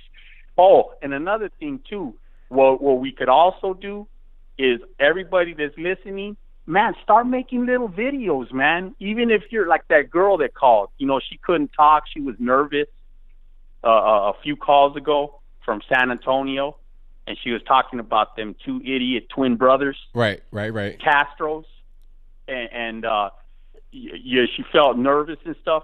Everybody that's on here should start making little videos on their phone. That's right. When they get a 5-minute video, just your thoughts, and put it on YouTube, and then send it on Facebook, because that's what I do. You know what I mean? That'll definitely help. That'll definitely, like I was saying earlier, get everybody on board, get everybody to, you know, come together as an entire community. So it's not just one guy here, one guy there. Everybody can make a difference, man. But I thank you for your call. I definitely appreciate you. All right, brothers. Take care, man. All God right. bless. All Bye. right, now. All right. Shout out to the caller. Most certainly appreciate him. Yeah, that's a very good point. You know, but see, the thing about it, everybody can't do that. But if you're in a position where you're able to do it, if you can, because some people, they can't really, you know, they got jobs and family. Some people can't just be out there publicly like that. But if you can show your face, if you can be public, then go ahead and go for it. And do it. But if you can't, then hey, we got your back. It's all good. We're all in this together. Whatever you can do to contribute to the situation, whether you can donate your time, your money, your energy, your eye, your ear, whatever you can do, just try to contribute in any kind of way. So thank you for the call, my man. I appreciate it. Let me get to the next one here. 224, you're on the line. Who am I speaking to? Mr. Logan? Yes, I am here. Who am I speaking to? This is Iverson out of Virginia. All right, Iverson from Virginia. What's going on? About your the whole vaping issue. I was listening to your stream a bit earlier, and the guy brought up the issue of popcorn lung. And the only cases of popcorn lung that are known are, I believe, is from the 70s, located in connection with a popcorn manufacturer and a chemical that they inhaled in the powdered form versus the liquid form that's found in vape juice. Okay. And also with, because I vape, a lot of my friends have started full-blown companies about vaping, and I'm actually against the whole banning flavored vapes. Okay, so now my question to you would be, what do we do about the epidemic of kids using it? Like what was said in the press conference earlier, you have about 8 million adults in the U.S. that vape, but it's 5 million underage people that vape. So what do we do about that? What's the solution there? Like with the one caller, do not allow shipping of e-juice. Make kids go and buy it in a store. And from there's nothing much you really can do besides the whole banning of the entire industry, which is a multi-billion-dollar industry now. Now, I have one more question. I didn't mean to cut you off, but I have one more question. Now, a lot of these e-juices and sometimes the pens themselves are marketed toward kids. I'm in marketing. I know about marketing. I know how they operate. A lot of them are marketed towards kids. So should it be something like they do in the tobacco industry, like with cigarettes, where you can't have certain kinds of marketing? You can't really market at all when you're talking about cigarettes and tobacco. But should it be regulation on the marketing? Oh, I would totally agree with that. Okay. I think it should be treated exactly as cigarettes do, and carry the fines, because I know if you sell a vape to an underage somebody under 21 now, it comes with a couple years in jail and $10,000 fine here in Virginia. Yeah. And as for the standard chemicals that are in vape juice, it's propylene glycol, which is found in most things, vegetable glycerin, nicotine, and FDA-approved flavors. Okay, so now the FDA is coming out and saying that all of these flavors are going to have to go to the FDA to be approved. So has that process already happened for the majority of the vape juices? Because you have the issue with the illnesses. You got like 400 people that have had some kind of mysterious lung illness, and some people have died. So is that as a result of the FDA approved things, or is it something else going on that we don't know about? So I did some reading into this, and I've talked to my friends in the vape industry. From my understanding, the lung diseases that are popping up are due to black market THC cartridges, where if they want to water down their amount or the THC oil in there, instead of using like a propylene glycol, they'll start using different actual oils like vitamin C oil and stuff. Okay, I see. That makes sense. So they're not using the appropriate things. They're going outside of the properly regulated places to get these things, or can you get them in the gas station, or is it like an online? How do you get these cartridges that aren't safe? Again, this is just from the looking into it that I've done, so I can't swear on everything. Only one case that I've heard of was actually bought from a store, but it just depends if the stores are buying from actual regulated places, or if you're just going to your homeboy down the street and he just buying whatever he's selling, because that actually happens a lot around here in Virginia. Right. I got you. All right. So, I mean, that's pretty much all I got for you. So, I mean, I think you make a lot of sense there. You know, the whole banning thing could be a little extreme, but you definitely got to tighten it up, because you got some of these kids that are getting hooked. I think the main thing that I would want to focus on is the marketing, definitely, because a lot of these things are being marketed towards kids. Adults, hey, if we're not going to ban cigarettes for adults, let's not necessarily ban the vaping, but definitely just keep the kids out of it, and I think that everything else will work out for the best. I totally agree, sir. And one last thing before I get off, love the show, love all you do. Continue on the good work, man. All right, thank you for the call, man. Definitely appreciate you. Have a good one. All right, shout out to the caller. I most certainly appreciate him. And shout out to Mr. Angry for the donation, who says, I digress, beer money. I appreciate that. You know, I have a I digress beer. A company, they do, what's that, IPA beers in New York. I don't drink, so I don't even know all the terms. I didn't drink the beer. I still got it downstairs in the curio, but this is what it looks like right here. Hold on. Yeah, that's it right there. Like that right there, that beer can is in my house right now. You know, I could go get it, but I don't feel like doing all that. That's it right there. And they made that for me and sent it to me. So shout out to them.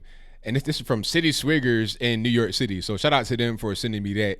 I definitely appreciate it. And shout out to you for the donation, Mr. Angry. I appreciate you as well. All righty. And let me see what else we got. Thank y'all for coming in. Definitely appreciate you. Give me a thumbs up. I appreciate that. That'll help me out tremendously. Also, if you're not subscribed yet, please do so. And also share the video. That'll do a fantastic job too. It does match the shirt. T-Pain, of course. Yeah. If you could bring that, that'd be good. And I can show the people. All right. Let me see. Anthony Brewer Logan. Y'all gonna see it. Hold on. Let me get to my next call here. All right, Nippin, what's going on? I'm doing well. How are you? Everything's good, man. Can't complain. Yeah, I had to turn the stream off from my MacBook. Alrighty. So what's happening? Yeah, that's off. So yeah, John Bolton has been fired, I've heard. Yeah, well, I'm not sure if he got fired or if he decided to resign or what, but either way it goes, he's not in the administration anymore. He's done. Yeah, I always felt he was a neocon. Yeah, that's pretty much what it is. Being a big time, a big time warmonger for sure. Well, he's in the same. I put him in the same category as your Dick Cheneys, your Donald Rumsfelds. Yeah, that's pretty much correct. They're all neocons. Wait, would you call Donald Rumsfeld a neocon? Well, possibly, but I know definitely Dick Cheney. Was Dick Cheney a neocon?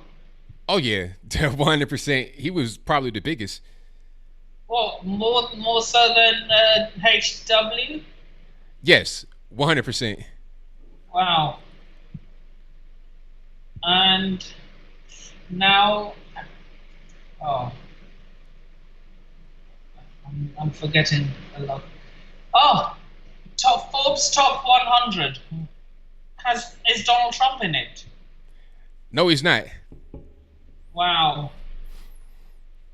Nah, like the top 100 list is for people that are what can I say? They are leaders in Is it reserved for liberals only? It could be, but the list is for people that are innovators in business. So, I mean, it could be for liberals because people like Peter Thiel were not on there. The guy that was a co-founder of PayPal and also eBay, he was not on there.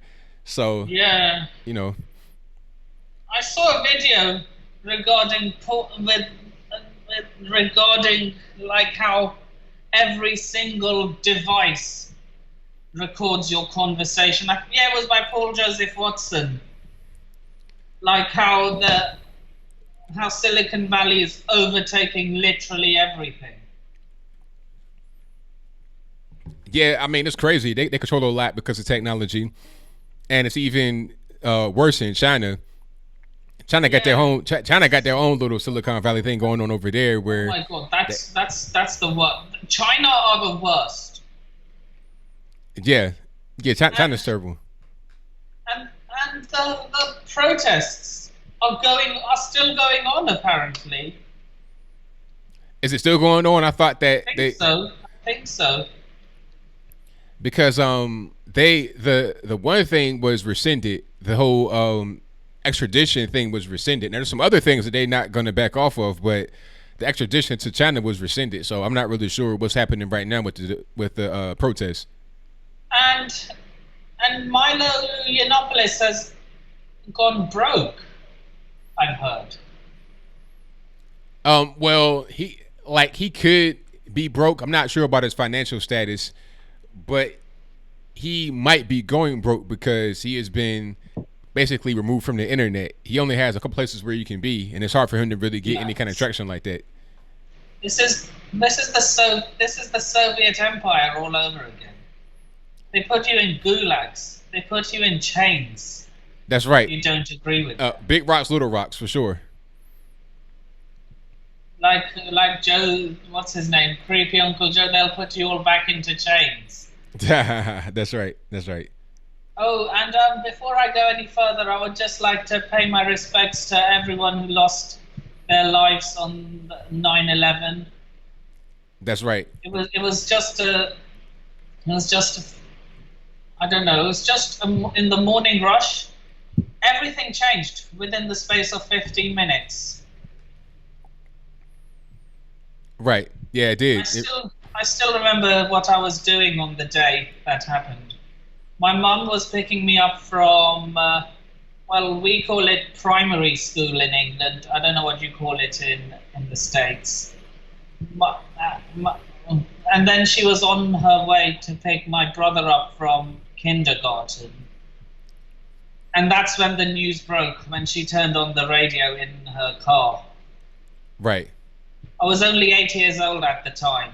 Oh, wow, you're a young man. And I was actually on the top of the Twin Towers 3 weeks before it collapsed. Wow. And luckily, my former classmate's grandfather was there 15 minutes before it collapsed. Wow. He was mere seconds away from being a victim.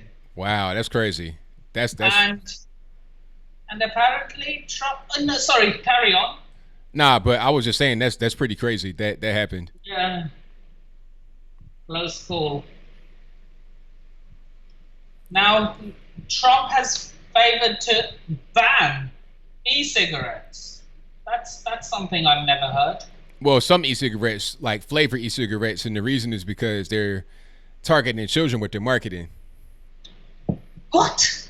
That's disgusting. Yeah, it's crazy. That's a whole big debate over here. It could be turned around if they tighten up, because I think the main flavoring. If you want flavoring, just drink this. I think the main thing is just the way that they're marketing the products that is targeting children. I mean, you can see all the flavors and everything, but it has to be strictly adult, and it can't be a thing that will attract kids. And also, some of the social media stuff has got to be curtailed as well. And then a Chicago activist throws a brick. Now, what's to do with that? Was he a leftist? Was he? It's kind of a long story. You had to see the video. Okay. I'll watch the video during the day, and then I'll talk to you about it when we next talk. All right, sounds good to me, man. But I thank you for the call as always. I definitely appreciate you. Think we've got that all covered. No doubt. And yeah, there's not much from my end of the pond either. All right. Brexit is still, being debated. It's going to happen one way or another. Just put it that way. I'm not even bothered anymore. Don't even worry about it, man. It'll happen, man. But I thank you for the call as always, man. Definitely appreciate you. See you on Sunday. Yeah, Sunday your time, Saturday my time. That's right. Yeah. See you then. All righty. Peace. All right, thanks to my man for the call. Most certainly appreciate him. Oh, and the beer, if you guys didn't see it, yeah, they this is from City Swiggers. They are a beer spot in New York City. I think they're in Manhattan, if I'm not mistaken. They sent me this because they brewed it for me. It has my little slogan on it. Now, this has not been opened. I do not drink, but I like the can, so I've kept the can. I've had it for months. I've had it for a long time.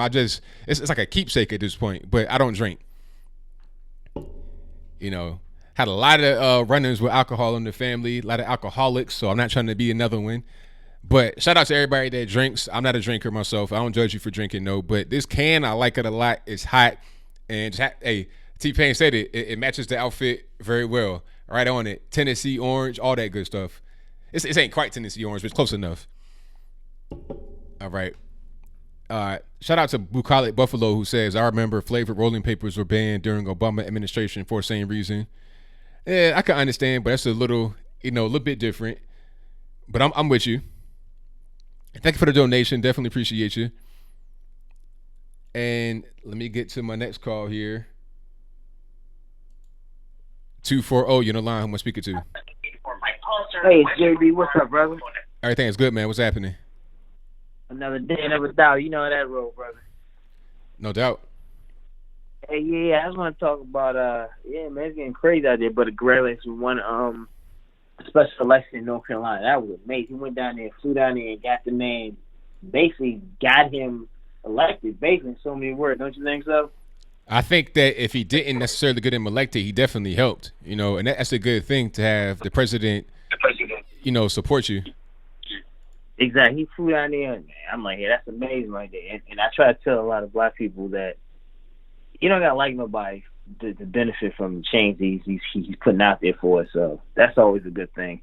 And I think so many people go with immediate things and without looking at the real person. Right, exactly. And then another issue was coming up, like Omar. The squad. I think the squad's gonna fall apart pretty soon. I think they're basically done. Because they say El Omar. They say run her taxes, and they're writing a special prosecutor to go review her whole election and where she spends all her money at. Did you hear about that? No, I didn't hear about that actually. Yeah, basically gonna do. They're running her taxes. They're trying to say that she illegally claimed her kids with her husband, and she's still married to her brother, and then she's trying to say she. Yeah. I did hear about that. They filed a joint tax return while she was still married to the brother legally. Yeah, and then on top of the flip side is she also committed adultery, and she won't admit to doing it. You heard they were trying and every time they bring it up, she gets quiet. I'm not going to discuss my personal life. Well, you're in the public eye, sweetie. You have to talk about it. You got to talk about it, because if you don't talk about it, we're going to get into the situation. We're going to figure out what's going on and get to the bottom of it. So you can try to like avoid it as long as you want to, but we will get to the bottom of it for sure. And then another flip side is they also talking about she might be in some jail time for tax fraud. And I'm talking about and in Muslim religion they look down upon adultery. And then on top of that, you also hear about the dude she's cheating with. The doctor said that she was also trying to befriend her 13-year-old son behind her back. And I'm like, wow, dang, the kiddo calling the kiddo black, isn't it? Yeah, that's wild. Yeah, and then also Rashida Tlaib is on apologizing rant on Twitter for she's going for the last. It's this whole thing about her not going to Israel. Now she's trying to apologize for saying to repeat her fans and everything. She's sorry why she did it. You heard about that? Nah, I didn't see that. But what's the point in apologizing when you did what you wanted to do? It was a plan that you tried to execute and you were not successful. If she was successful in executing her plan, she wouldn't apologize for that. So why apologize now that it didn't work out and you get egg on your face? You're just trying to, cover your back up and get a little bit of redemption. But, no thanks.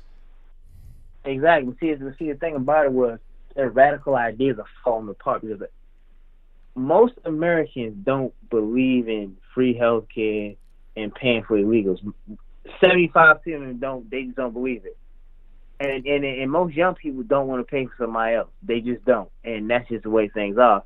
And they should not pay for nobody else. But on the flip side is they're also saying that OKC, this new person running against her, got her name, a black lady, she's a Republican, you know what I'm talking about, is running against her pretty soon for a seat in New York.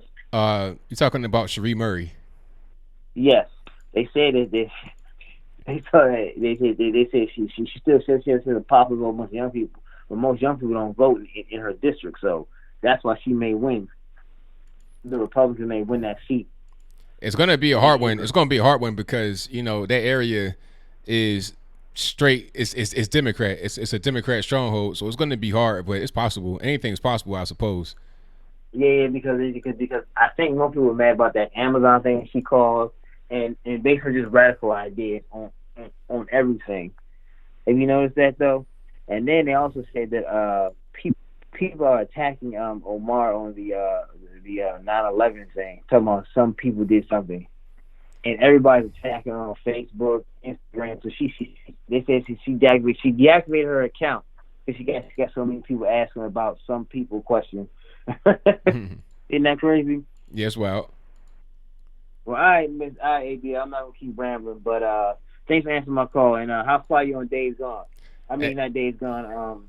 Are you still, yeah, my bad, I forgot you not. Anyway, my fault. All right, brother, have a nice one. All right, thank you for the call, man. Definitely appreciate you. All right. Thanks to my man JB for the call. Most certainly appreciate him. And the number to call is 434-658-1220. You guys know the drill. If you're just now coming into the stream, please give the video a thumbs up and like it, and also share. And if you're not subscribed already, please do so. I definitely appreciate you. But let me get to my next call. Oh, I had it right there. We go. All right, caller, you on the line. 617. Who am I speaking to? Yeah, it's Simon, man. I'm you cut me off. What's going on? What happened? I said, what's going on? I thought I wasn't going to get through. What's going on? Hey, man, I don't know. But you're on now, so what's happening? What's happening? What happened to Trump, man? It's kind of, his poor judgment. I told you that before. Okay, so what did he do now? Well, we know what he do. What he didn't do. That's the question. The issue with John Bolton. From the beginning, if he didn't want to go to war. It wasn't wanted to engage in any international situation. Why did he pick him as his foreign policy advisor? Well, I mean, maybe he's smart in other areas. Maybe he appreciates his advice on geopolitics, but they had a disagreement fundamentally about the whole war situation. And I guess at a certain point, he was able to overlook it until John Bolton decided he didn't want to overlook it anymore and probably wanted to leave. Well, but John Bolton is well known as a warmonger since the Bush years. I mean, he is the one that wanted to push the Iraq War.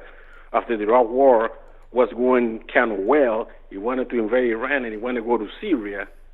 Then he wanted to go to Libya. He's also known as a smart man, aside from being a warmonger.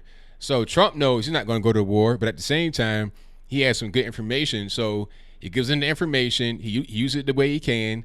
And if Bolton's like, hey, we should go out and attack him, Trump will just say, no, we're not going to do that. But then that little arrangement just became kind of unnecessary. And he said, okay, time for you to leave. Have a nice day. And here we are. No, but I mean, like I said, this is what he shows is poor judgment. Why was it poor judgment? Why was it poor judgment? I mean, hold on. I gotta finish answering the question. I mean, you can't just say it was poor judgment just because he has one thing that you disagree with him on. Like I said, Trump is going to make the proper judgment by not going to war, which is what he has done.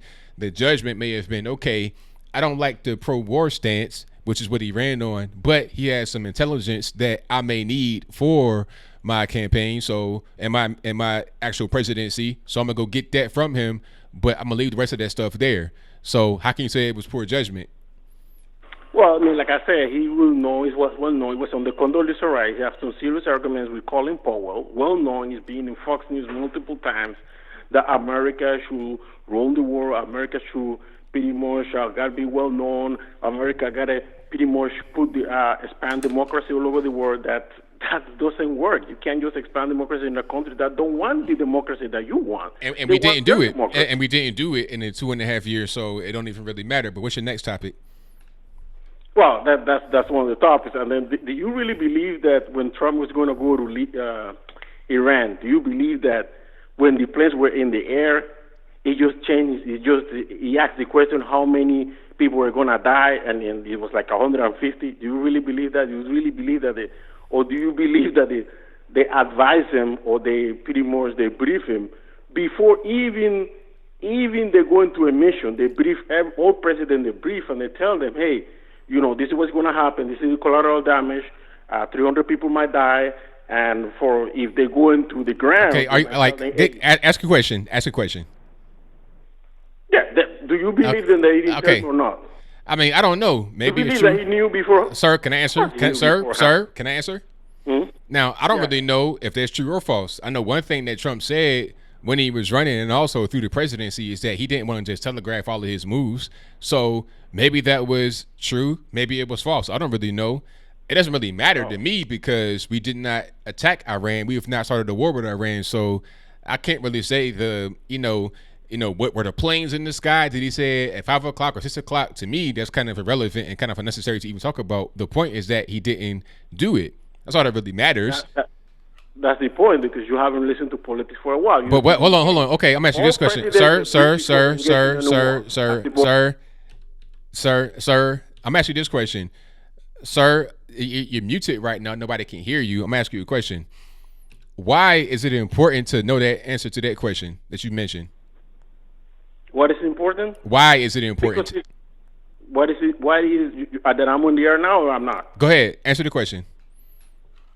That I'm on the air or not? Sir, answer the question, please. We don't got all night. Okay, it's important because this is the guy that have very poor judgment. You're going to go and invade another, you go into an airstrike attack, and then 10 minutes before the attack, you pretty much cancel the attack. You cancel the mission.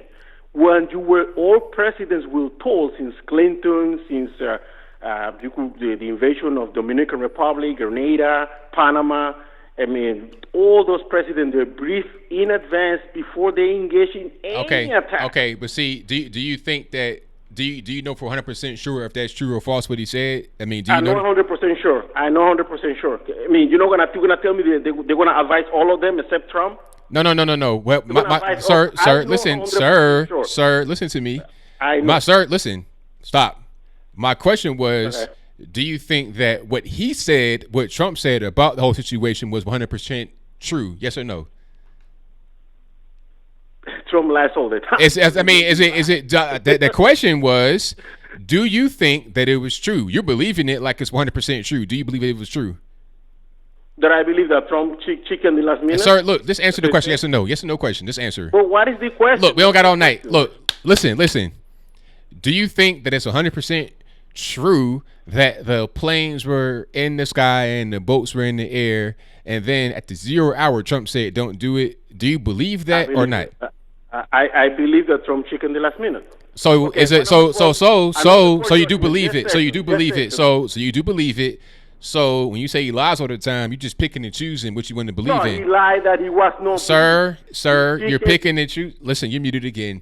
You're picking and choosing what you want to believe. If it's a thing that's negative about Trump or a thing that you can kind of spin into being negative, you'll believe that. But then when it's a thing that can make him look good or is positive, you act like, you know, it's not really something you want to believe in. This whole Russia situation. Do you believe he's lying about Russia? I'm happy that he fired John Bolton. But it's judgment. He asked for judgment. Okay, next topic, sir. Next topic. We don't got all night. Come on. Jeff Sessions, for example, he hired Jeff Sessions that is tough on crime, is tough on long sentences, but then all of a sudden, after he told those kids, those NFL players, told him SOBs, he decided to do with criminal justice reform.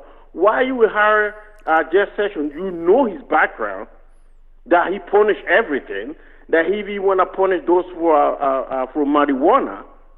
At the federal level, okay. Do we have any new harsher laws in the books that would, you know, like does anything you're talking about from Sessions, is that on the books now or no? Well, do you give enough time to Sessions? Listen. Like you're not understanding. You're not understanding when I'm. Do we have any new? I know what you said. No. Look, sir. I'm gonna talk. You be quiet. I'm gonna talk. Do we have any new harsher laws on the books? Yes or no from Sessions? No, but... All right, thank you very much. So the bad judgment thing doesn't really seem to hold water here. You're saying that he has bad judgment. He hired Jeff Sessions. He punishes everything. But we're doing justice reform, and we've not gone in a different direction. We've not gone gulag, big rocks, little rocks. You're talking about John Bolton being a warmonger, but we've not started any new wars under the administration with John Bolton in it. Apparently... Trump does have good judgment, even if people in the administration don't always agree with him. So, what's the next thing? And then I'm gonna get to the next call. Like I said, Jeff Sessions wanted to go to Colorado, and we didn't. Where Jeff Sessions wanted to send the FBI to Colorado to arrest those people who were selling marijuana on the stores. What the Colorado governor and mayor say? Don't even come here.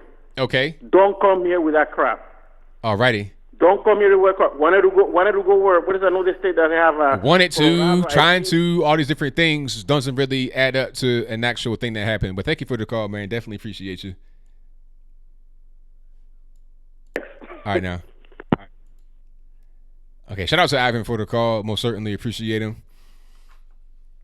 Yeah, I try to be very professional. I try my best. I try to keep in my professional lane. That's pretty much where I'm at. Yeah. And shout out to Ivan. Shout out to everybody for calling in. You guys have been great tonight. I appreciate you.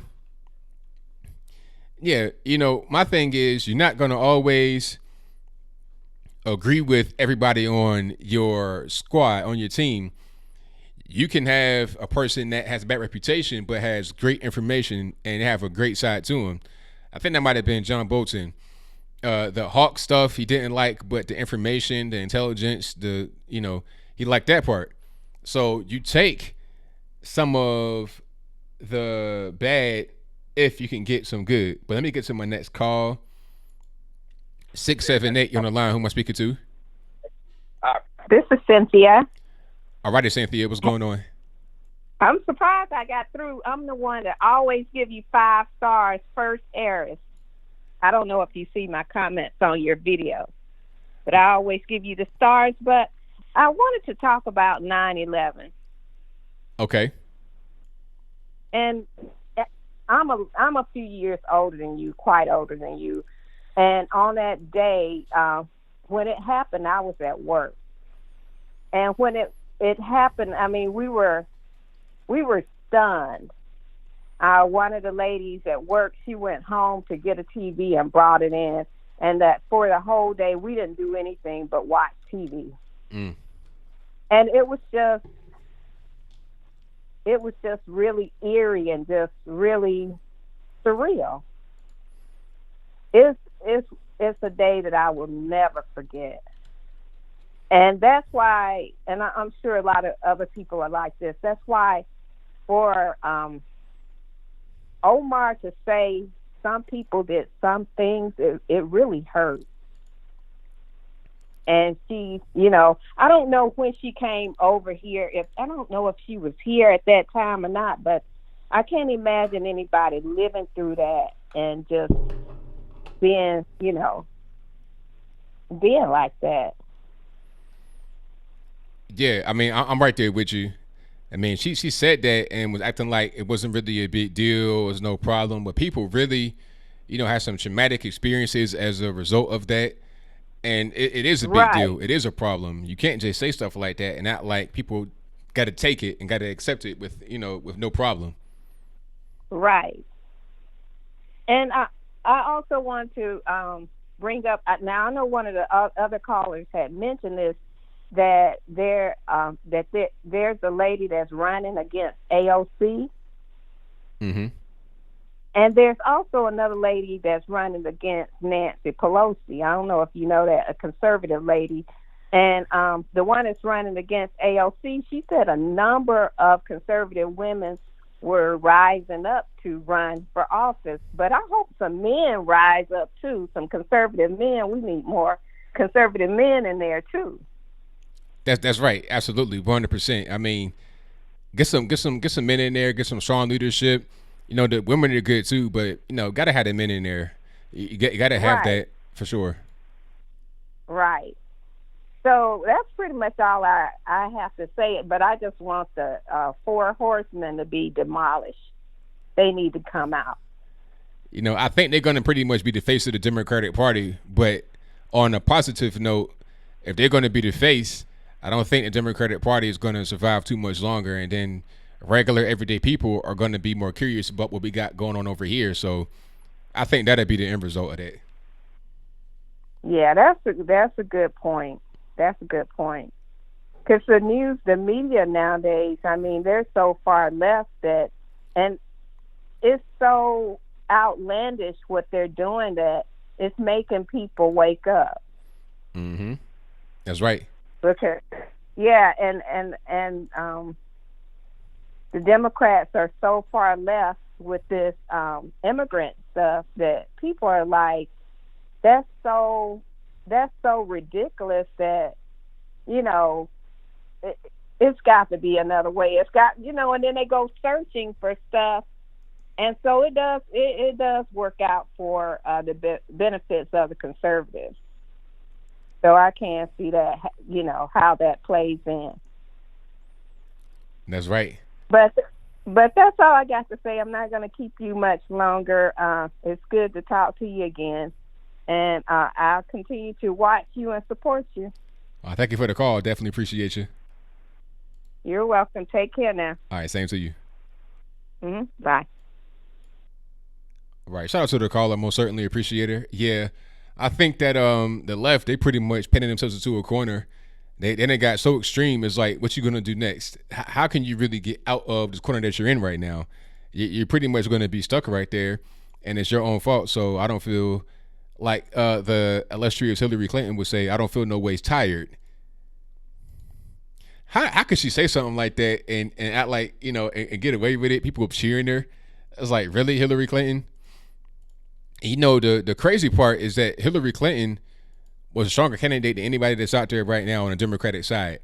Stronger than anybody and still lost. Had all the money, the fame, the name, the resources, everything that she needed and still couldn't get over the hump.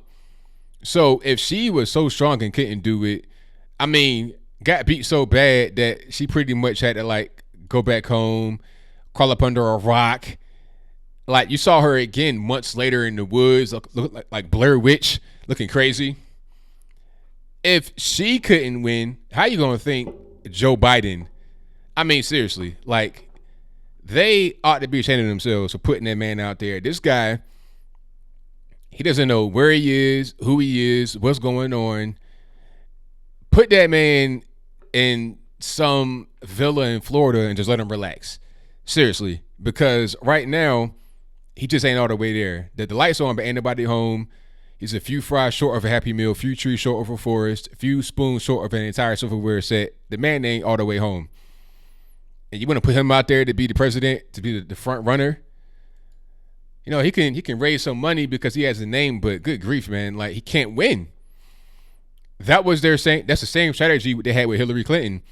She can raise the most money, she can be the most popular, but she can't actually win. So what are you really going to do as a result? If you can't have a person there that's going to be able to grab the nomination, it's just not, I think that can actually happen. So it's just pretty weird. Oh, and I got a little bit of time right here. I let you guys know I have some quote unquote tour dates coming up. I got 3 trips I'll be going on in October. The first trip will be to DC on October the 3rd through the 5th. And that'll be the YBLS conference in Washington, D.C., put on by Turning Point USA. The Black Leadership Summit, that's what it's called, actually. And then I'll be at the American Priority Conference and Festival, a.k.a. the AMP Fest in Miami, Florida, from October the 10th through the 12th. And my last one will be Politicon in Nashville, October 26th and 27th. So I'll be at all those events. If you see big 6'3" black guy, MAGA hat, whatever, come up to me, shake my hand. I want to see anybody and everybody that can be there. I want to see you there at one or all of the events. So if you live, Tennessee, South Florida, DC area, or you're going to be there, I'll be there as well. Kevin Duggan says, please don't say bad things about Hillary unless you have life insurance. Yeah, I don't want to get Hillaried or Arkansited. Not at all. So shout out to my man, Kevin Duggan. Peter Lemon says, Clinton and Biden are 2 steps short of normality. With Hillary, it's not the pickle jar. It's her that isn't pickled. Wow. Hilarious.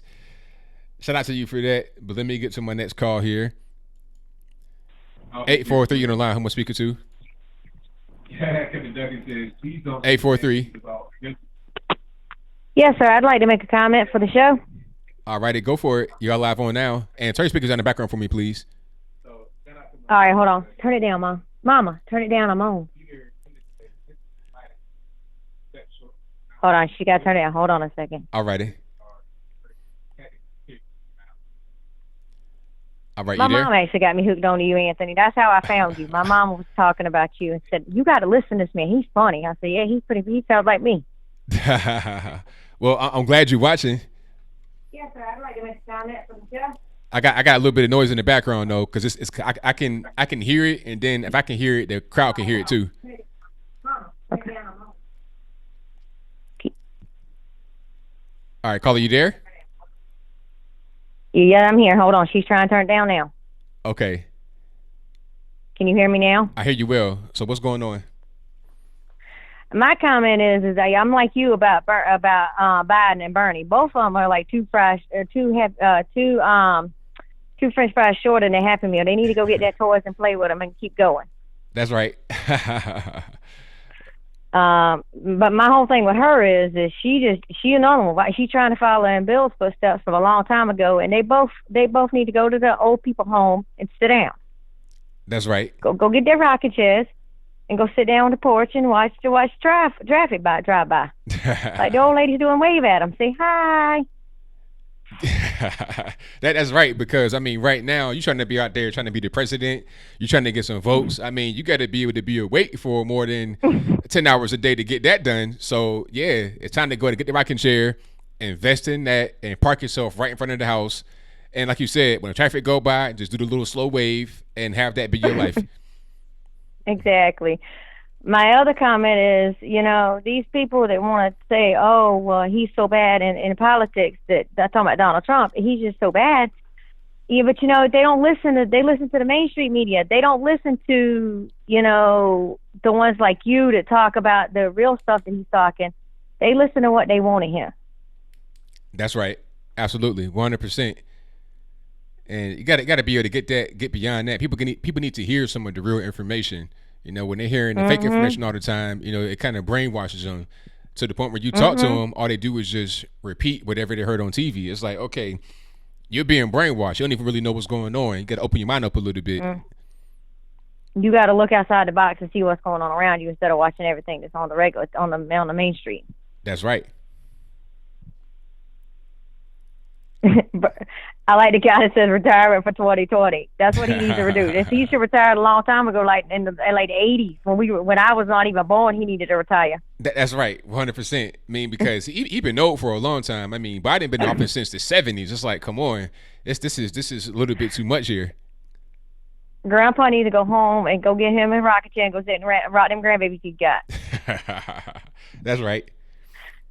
All right, sir. I thank you for my call. Thank you for the call. Definitely appreciate you. Yes, sir. Have a good night. All right. Shout out to the caller. I appreciate all you guys for calling in from all over the country. I really, really do. Thank y'all for watching. And if you're just now coming into the stream, give me a thumbs up on the video if you like what you heard so far. That'd do me a fantastic service if you did that for me. And what else I got going on? Oh, I'm going to be coming out with another channel. It won't be on YouTube. A lot of you guys have been asking me, hey, can we see your videos on different platform? You know, you've mentioned some different things, but I'm going to be on one called TV. That's 2 E's, 4 E's. T2E's, V4E's. TEEVEEEE. You got my man Brandon Tatum on there doing some stuff. My man David Harris Jr. on there doing some stuff, and I'll be on there as well. So I'll be putting out a video, an exclusive one on there, and I got an unboxing. And I can't even say what the unboxing is going to be. You got to check it out. Probably tomorrow I'll be uploading that. So I'm going to put a link to the website, and you guys check out the video I put on there on the particular unboxing tomorrow when it's up. So yeah, that's correct, T-Pain. 2 E's, 4 E's. TEEVEEEE. TV.com. Yeah, I know it's funny and everything. It's all good though. But I will be having a video specifically on there coming out tomorrow, and then I'll probably do an announcement video here to tell you about it. It's an unboxing, the secret. I'm gonna talk about whatever I'm unboxing and a few more things related to it. So if you guess, I ain't gonna tell you because it gotta be a surprise tomorrow. Yes, Kimberly. TEEVEEEE TV. So shout out to TV. You're gonna see that 2 E's, 4 E's, T2E's, V4 E's. Crominion is messing it up. Crominion is messing it up. That's correct, Jane Granger. There's nobody out there on the Democratic side that can beat Trump. It just ain't really gonna happen. And it's not is it 3 E's? No. It's actually, is it 3 E's or 4 E's? I'm tripping. I said it was 4 E's. It's actually 3 E's. So it's 2 E's and 3 E's. There we go. I'm wrong. Y'all got it better than me. I'm here trying to correct y'all talking about, no, it's 4 E's. T, 2 E's, V, 3 E's. See, look, I'm not doing this with y'all. Y'all just putting on anything now, but the correct link was in the box that I had it before. There it is right there. So y'all check them out. I will be on that site tomorrow with an exclusive video doing an unboxing that I cannot put here on YouTube because they would try to shut down my whole channel. And that's the whole purpose of this particular platform, is to put things I can't put here over there. Thank you, Patty. I appreciate you. Says, love your work, ABL. You're the best. I appreciate it. Thank you for your very kind words and your donation. Definitely appreciate you. Yeah, it's a lot of E's, more than necessary. I understand. But hey, that's kind of how things work sometimes. But let me get to my next call here. 206 on the line. Who am I speaking to? Hey, this is Dougie, Mr. Logan. Good to talk to you again. All righty, what's going on? Oh, nothing much, man. I was just watching and considering the day that today is. I just wanted to call in and give respects to the people who lost their lives. I think I got here late, but I've been watching what a lot of people are saying, and I think that guy from across the pond was right about Cheney. Where's Cheney at? I think that's the big question. I hope it didn't shoot me in the face or anything, but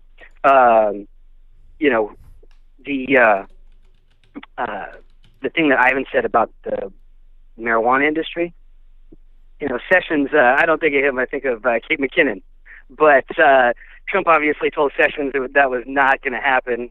I think there's a huge new industry that his GDP benefits from.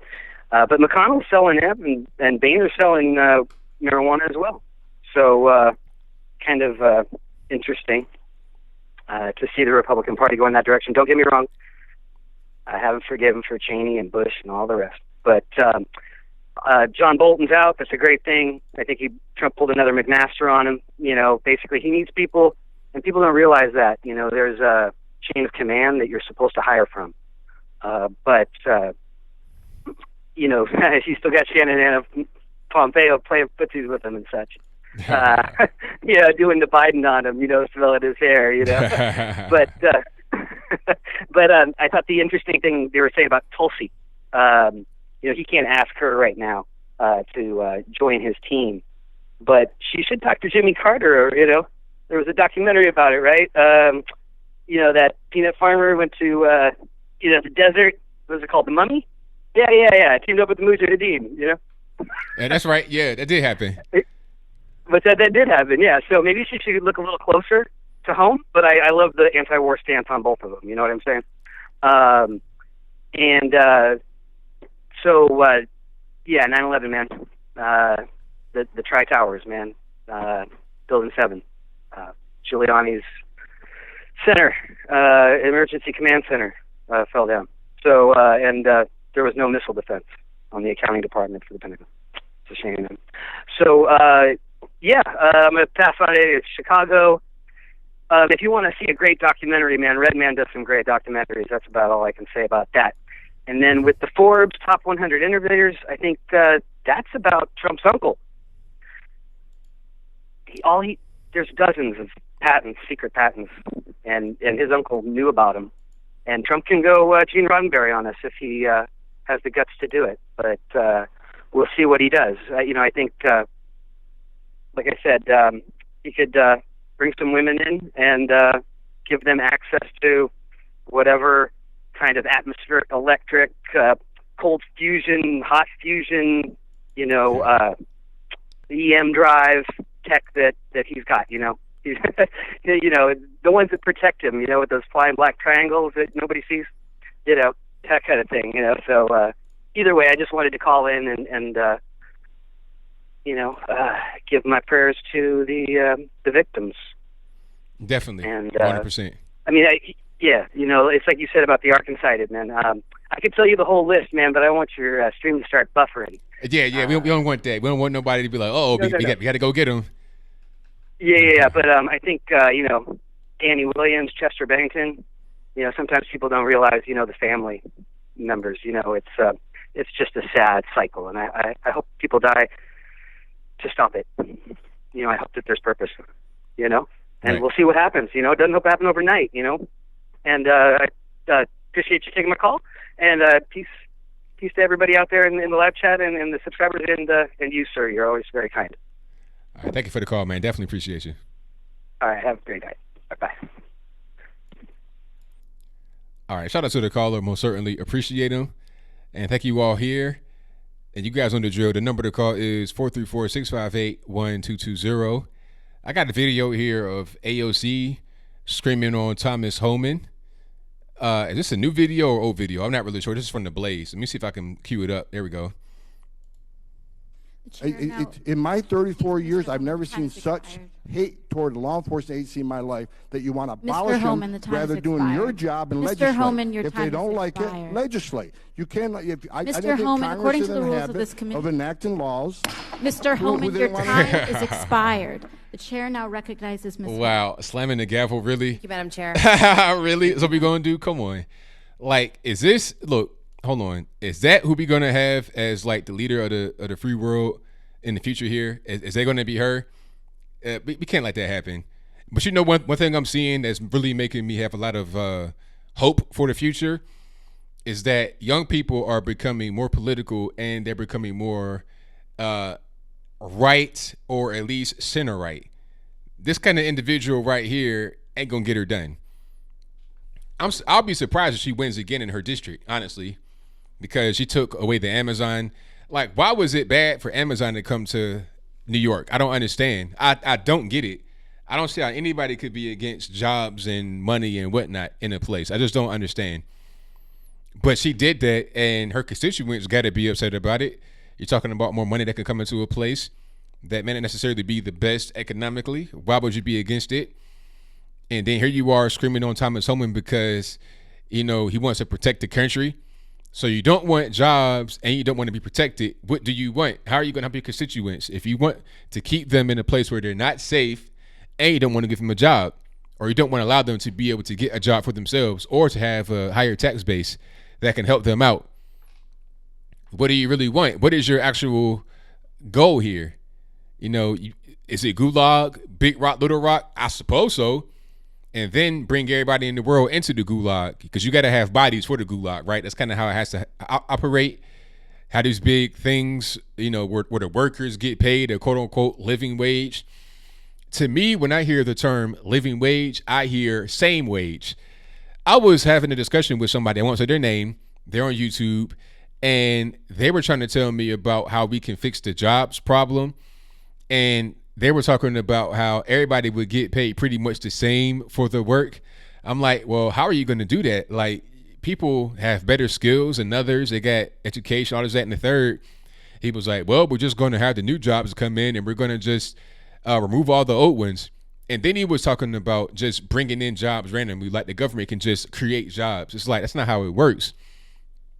Government does not create jobs, really. I mean, you may be able to work for the government, but that's not.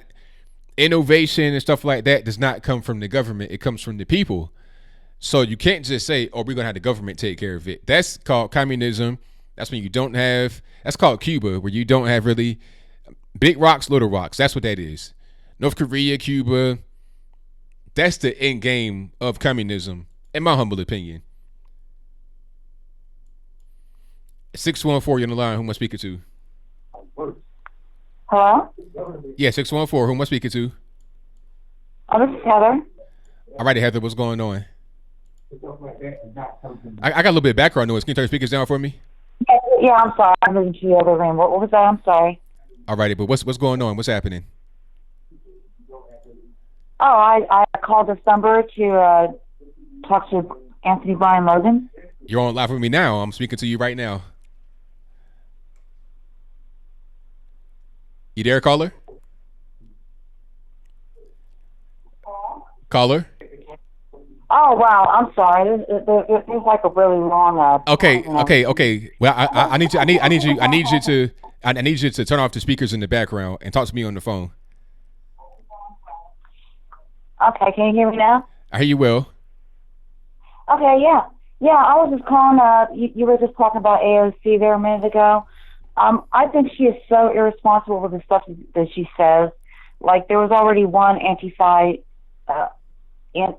member who got himself killed and tried to kill other people because of what she said about concentration camps. And, when is it ever going to end, you know? Right. Yeah, I'm with you. I mean, see, these people, they're going to be the face of the Democratic Party. I think they pretty much are already the face of the Democratic Party.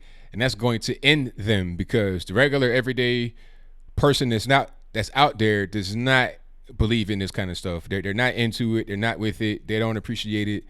So that's going to pretty much ruin them and leave them in the corner. And that'll be where they all are. And just the regular everyday person that does not want to be an extremist will be over here on the right by default. Mm-hmm. Yeah. And I also wanted to say about 9/11, you know, I don't have a really dramatic story, but I remember that I was actually asleep when it happened. Somebody called me, woke me up, and I really thought that I was having a nightmare. And the main thing that went through my head was this is not even my country anymore. It was just I don't think that younger generations really understand how much of an impact it had. I mean, it's bad enough, the loss of life and everything like that. But, you know, we always thought that we were like the most untouchable country in the world, and it just like, it just changed the whole country. It really did. And it just changed you know, so many things. That's right. In our lives, you know, and it just can't be, you know, like when Omar said, "Oh, some people did something." It's extremely insensitive. That's always going to be a sore spot for the American public, and I can't believe that she's talking like that and doesn't even understand the way that her words affect people. And she's in the government, you know. Right. Yeah, well, that's about it. I don't know. I just want to call in. I'm a big fan, first time caller, obviously. So, yeah, have a good night. All right, thank you for the call. Definitely appreciate you. Okay, bye. All right, shout out to the caller. Most certainly appreciate her. Now, I saw a video from Condoleezza Rice on Twitter, and this is fantastic. It's only about a minute long. Let's go ahead and cue it up right now so you guys can hear it. This is Condoleezza Rice, of course, on NBC. I think this is Good Morning America, one of those shows, but let's check it out. When you look at the 2016 election and you look at it, how relatively speaking it was decided by a handful of votes in a few states, do you think it's possible that Russia's election interference actually worked? It actually elected Donald Trump over Hillary Clinton? I don't think there's any evidence of that. And, you know, I really don't think that that's a good conversation to have. I think that really does devalue the people in Wisconsin and Michigan and others who decided to vote for President Trump. Whether you like this president or not, whether you believe that he should have been president or not, let's give the credit to the Americans who went out and voted for somebody who they thought would bring change. And the question is, are we going to be responsive to some of the messages that were out there? And do you hear me now? People who felt that they were disadvantaged by globalization, the unemployed coal miner in West Virginia, the opioid addicted person in Pennsylvania. Are we going to be responsive to those people? That's really the question we should be asking. When you look... Boom, boom, boom, boom. Said it perfectly.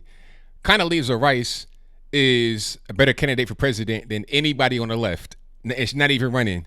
Doesn't even want to run. I don't see how the left can go back to a point where they were viable candidates for the president. They can win local elections and stuff like that, yes, but nationally, for the entire country to represent, how do you get much better than who we have on the right?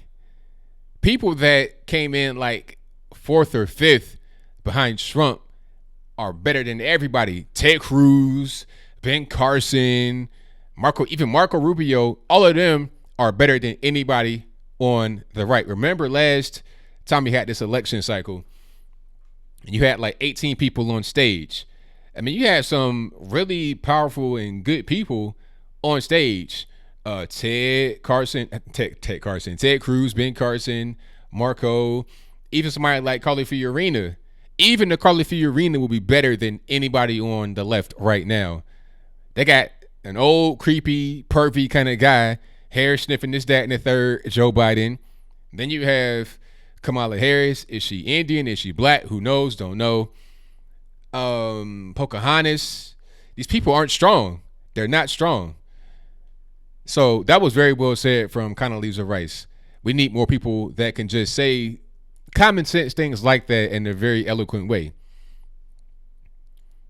Yeah. And my thing is, okay, you want to talk about Russia this, Russia that. Bring up some evidence. That's all I want. Give me some evidence for this whole Russia collusion kerfuffle. If we don't have it, then, I mean, what are we really talking about? We're just throwing this word around that has no real basis in reality.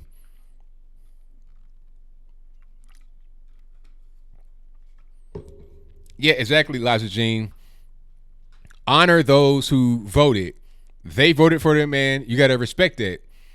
And get down to the reason why. Don't just say, oh, it was the Russians. Like, you're not giving credit to Americans that actually voted. You're thinking that some Russians just influenced them. And what did they even do? What did they, you're talking about buying ads on Facebook, really?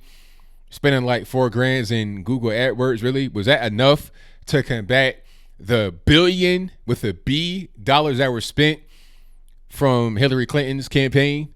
Matter of fact, what was it, like 1.2, 1.3 billion would it be for a loss? Was that enough to counteract that? $4,000 versus 1 point. Do you know how much $1 billion is? To get to 1 million is just an absurd amount of money. 1 million. To get to 100 million, even more absurd. $1.3 billion on a campaign and a losing effort is a crazy amount of money. Was the $4,000 for the Russian Federation or some random company in Russia enough to offset that? How? Twitter accounts, really? Is what we're talking about? Twitter accounts? I mean, you had every publication, every TV station, everywhere talking about Hillary Clinton will win. But that was all not enough because the Russian bots had a Twitter page and some $3-4 in Google AdWords. Come on. It's silly. It doesn't make any sense. Shout out to T-Pain. Hey, $1 billion is a crazy, like that's just a crazy amount of money. It's absurd to even to get to that kind of money. The things you got to do, and it's just wild. It really is. If Condoleezza ran in 2024, would I vote for her? Yes, absolutely. 100%. Now, I take that back. I would vote for her based upon what I know right now, but if she were to have a stance politically I did not agree with, then I may reconsider. But as of right now, if she'd run in 2024, I'd be supporting her. It also depends upon who she'd be running against because, like I said, in 2016, you had some very good people running against Donald Trump. Ben Carson, love Ben Carson. I met him one time briefly. I shook his hand. I kind of like ran up on him and shook his hand. Ben Carson is a beautiful person, period. I wanted him to be the president before Trump came out and started just dominating. So it's kind of hard. Like right now, I would say Condoleezza, but it could be another person that comes out that I might like better. It's difficult to really tell who I would vote for, but right now, I would definitely want Condoleezza to be in the running. And I think she has a great chance of being the best candidate on stage in 2024 for sure. Shout out to Jake C, who says, "Hi, ABL. I'm late to the broadcast, but made it nonetheless. I love your content and what you do. Keep it up with 2 thumbs up." Thank you for that comment, man. I definitely appreciate you. And your very kind words mean a whole lot to me. 1,000%. Can we trade Omar for Greenland? I think Denmark may reject that request. I don't think they want Ilhan Omar either. They got a problem with that over there in the Nordic countries, but that's a whole different story. And for now, I digress. He's a professor at Stanford. Is she? It's Condoleezza Rice at Stanford.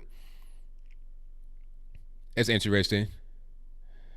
Dark Duck says, "Do I feel any guilt at all for the humiliating pounding that your Titans put on the Browns in a dog pound?"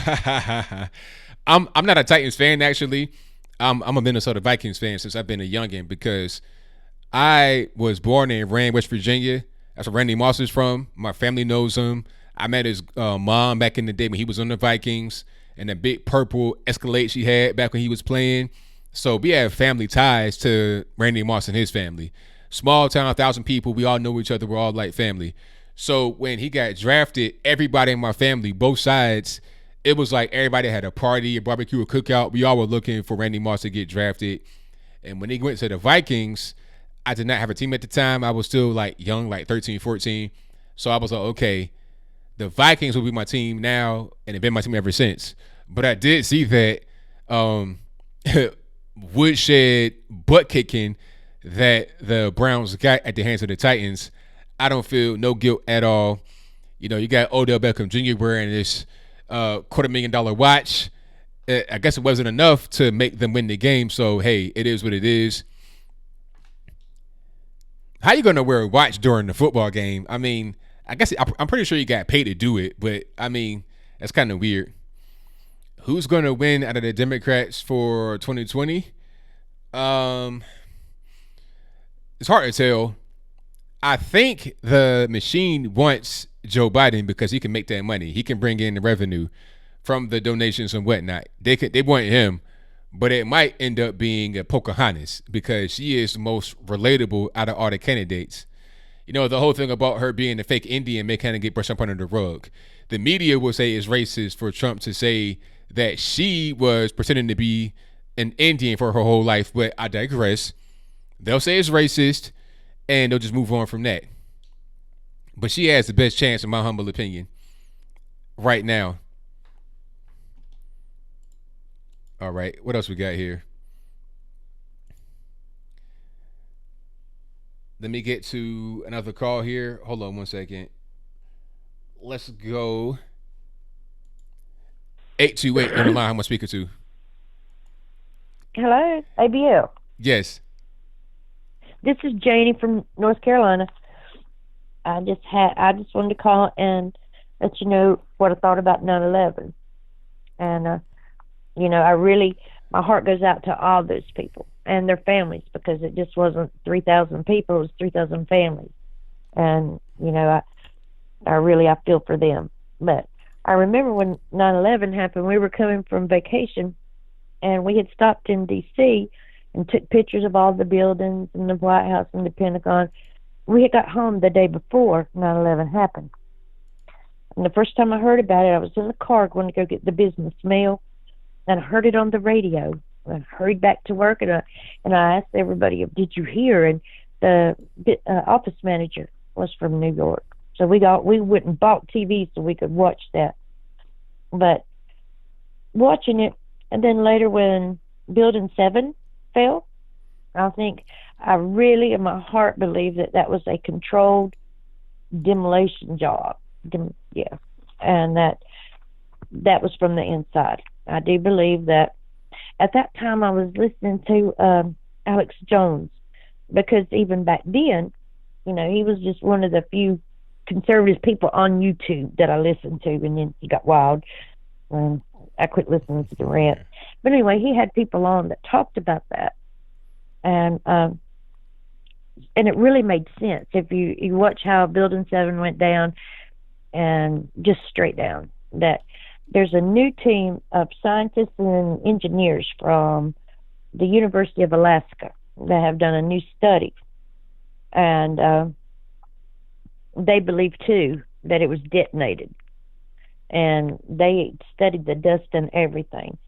So I really do believe, and it's awful to say, that our own government was behind 9/11. There's a lot of money made right after there. When you go in and you invade a country that they found no weapons of mass destruction, but you go in and bomb that entire place out and then build it back and make money over money. But I really hope these guys are going to be traveling. I listened to him today, the engineer, and they're going to be presenting. It's like they've spent close to $300,000 on this study, and they're going to start touring to where people can see what went on and how it was done. And I hope that Congress opens up another investigation into 9/11, and for all those responsible get held accountable for the worst thing that has ever happened on U.S. soil. The next thing I wanted to say was that I listened to Condoleezza Rice today, and when she was on TV talking, and I have to agree. I'm not a real fan of Condoleezza Rice, but anyway, I thought she did a real masterful job on defending Donald Trump as our duly elected president. It really, it's hard for me to understand how people can just keep on bashing and bashing and bashing, because he has done a lot. I really think that. But I appreciate you. I appreciate what you do. You got some good callers, and the chat room is just full. People have some really good ideas. I mean, they do. But I appreciate you, and I hope you have a good night. Thank you for the call. Bye. I definitely appreciate you. Okay. Bye. All right. Shout out to the caller. Most certainly appreciate her. 100%. Yeah, 9/11, I respect everybody's opinion on that, but I feel like there's so many different things. Listen, I'm a guy that I've read and I've seen every documentary. I've read everything. I've heard every angle. And at a certain point, it's like, what angle do you really believe? I can't really call it. It really is a matter of what you think, what you think makes the most sense. I'd rather not even really get into it, because how do I really know which one is right and which one is wrong? I don't know. I think that there's more to it than what we may know, but at the same time, what is that really? What does it really mean? It's hard for me to say. But if you guys are watching NFL football, you heard about AB, right? Antonio Brown acting up. Now, apparently there was a rape allegation or sexual assault or something against him. And the lady said, with 3 different occasions, and I'm suing for money. Well, here's a picture of them together. And it's also footage of them together. So is this the sexual assault? Or, like, what's really going on here? You see, now this could be a false alarm, and it's unfortunate if it is. I don't know if it is or not. If it is a false alarm, then that makes legitimate victims of sexual assault become less credible when they come forward with this story. People trying to get money and stuff like that. If that's the case, ought to be ashamed of themselves, because this ain't really the way you go about it. Don't smear somebody's name and try to extort them for money when this is going on. But like I said, this may have been before an assault happened. This could have been anything. All I'm saying is that they seem to be pretty close right here. All I'm saying. But I'm going to look into that and see what's going on.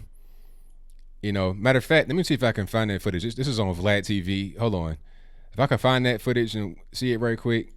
Hopefully it's just them talking or something like that. Let me see. I'm gonna check it out first just to make sure it's straight.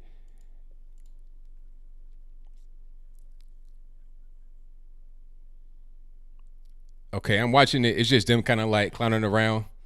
Nothing really. It's them in the bed together. So, one of the clips, it was them in the bed together. Like, they were just laying on the bed chilling. It wasn't nothing going on. I probably shouldn't show it here, but I mean, okay, if you got video of you guys hanging out, clowning around, on the bed with your shirt off and she in her drawers or something, like, what's really going on? I don't understand what's happening. I think we're going to find out more about the whole situation as time progresses. Now, what I will say about AB is that he's terrible when it comes to team chemistry, 100%. And a lot of that is because he's allowed to do so. He'll pretty much he'll do things that are hurtful to a team, and he won't get disciplined for it because he's a good player. He can go out there, get you all the yards, all the catches, touchdowns, or whatever, but when it comes down to his personal conduct, it's not very good. That's the bottom line.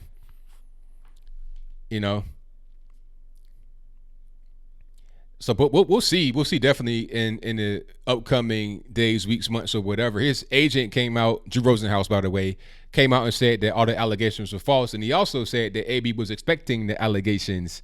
So we'll see what the actual end result of that is going to be, for sure. Could be a false alarm. We don't really know.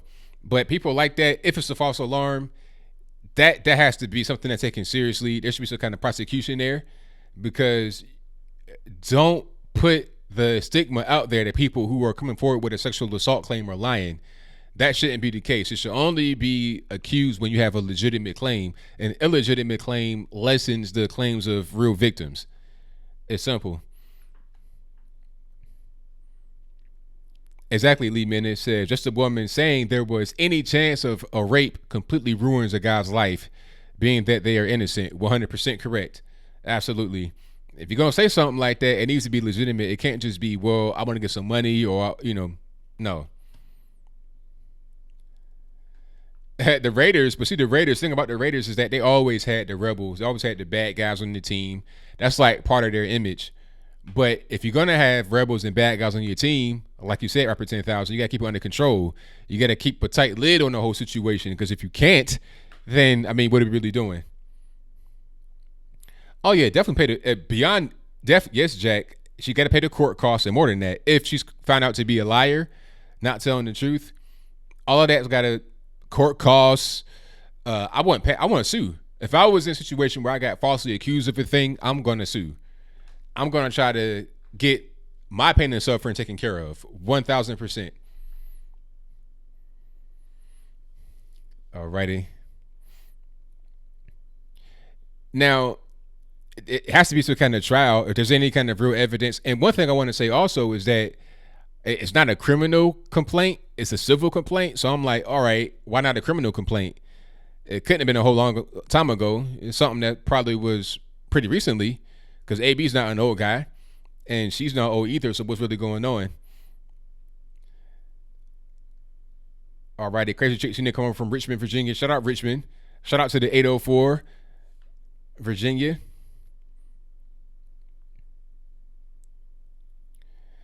Yeah, and anybody in that position of power or influence needs to have a great attorney, 100%, because you're going to have people that come to you like this with allegations of wrongdoing. Have a good attorney on deck.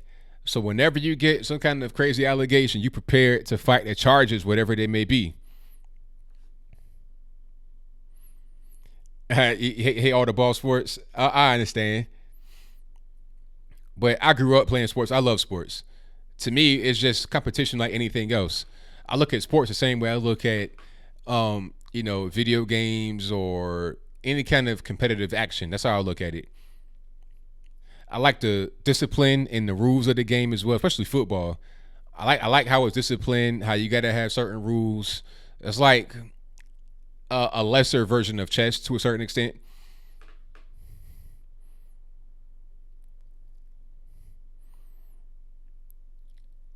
All right.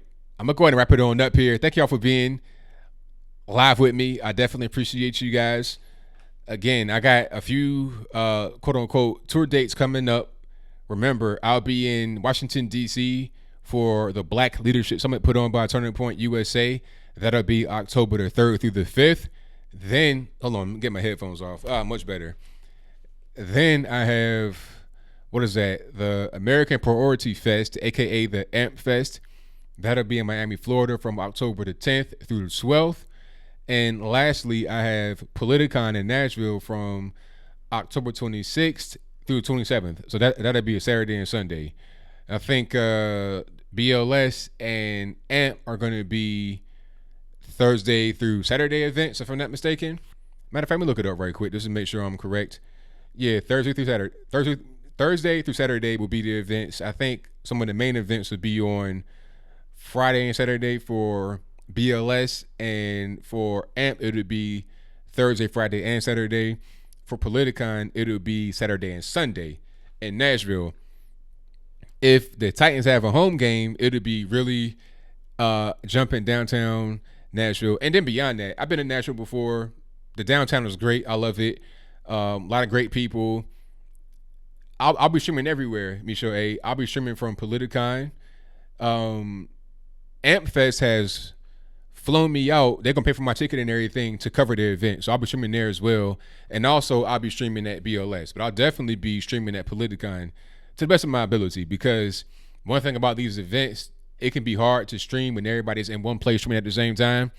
But I'm on I do have ears. I'm on a different kind of network with my phone, so I should be able to kind of get around that to the best of my ability. Atlanta, I'll be in Atlanta too. I'm not far from Atlanta, so I'll be there too. There's an event coming up in Atlanta next week, a walkaway event. I might be able to get there, but I doubt it. That's kind of a long shot, but you never know. But I will be in Atlanta soon. And ATL, not that far from Nashville, coming up to Politicon. That'll be at the end of October on the 26th and 27th. Come to Politicon, or come to BLS in DC, or to AMP Fest in Miami, Florida. I'll probably be at some more events before the year is out, but whenever it is, I'll let you guys know, and I'll do a video to promote all these events coming up tomorrow, and also my unboxing. People saying come to Philly, Boston. Oh yeah, I'll be all right at Politicon. See, the thing about Politicon is that we're gonna be in Nashville, so it's less crazy. It's a conservative place. You have some liberals in Nashville, of course, and they're gonna travel, but we don't really play games like that in Tennessee, so I think we'll be fine. And now, if we were in San Francisco, I just wouldn't go. I'm not trying to be stepping around needles and doo-doo for human beings. I don't want to do nothing with that. But I've been to Nashville before. I've been to that exact location before, and I loved it. Had a great time. So, yeah, and T-Pain will be there. So you guys get to see T-Pain if you come to Politicon. 100%. Yeah, we'll be streaming there, and it's going to be a great time. Yep. So, is all I got? I think that's pretty much it. I got you, Lee Minutes. Don't even worry about it. So, what else I got? Oh, shout out to the moderators. You guys have been great tonight. Shout out to Misha, A.T. Payne, Ansel, Bill from the Hills, Elijah Jean. Thank you all. Mark Anthony. Shout out to Mark Anthony. I see you, man. I ain't gonna be able to go to Djibouti, man. Can't do it. That's like the North Korea of Africa, but we'll move on from that. And what else? Shout out to everybody that has been moderating the channel for a while. I appreciate you guys. And thank you to Zeto Choose Kainsor, who says, ABL, thank you, sir. Shout out to you and the chat. Love y'all. I appreciate you for your very kind words and your donation as always. 1,000%. And that was all I got for now. So until next time, y'all be safe. I'm out. And peace.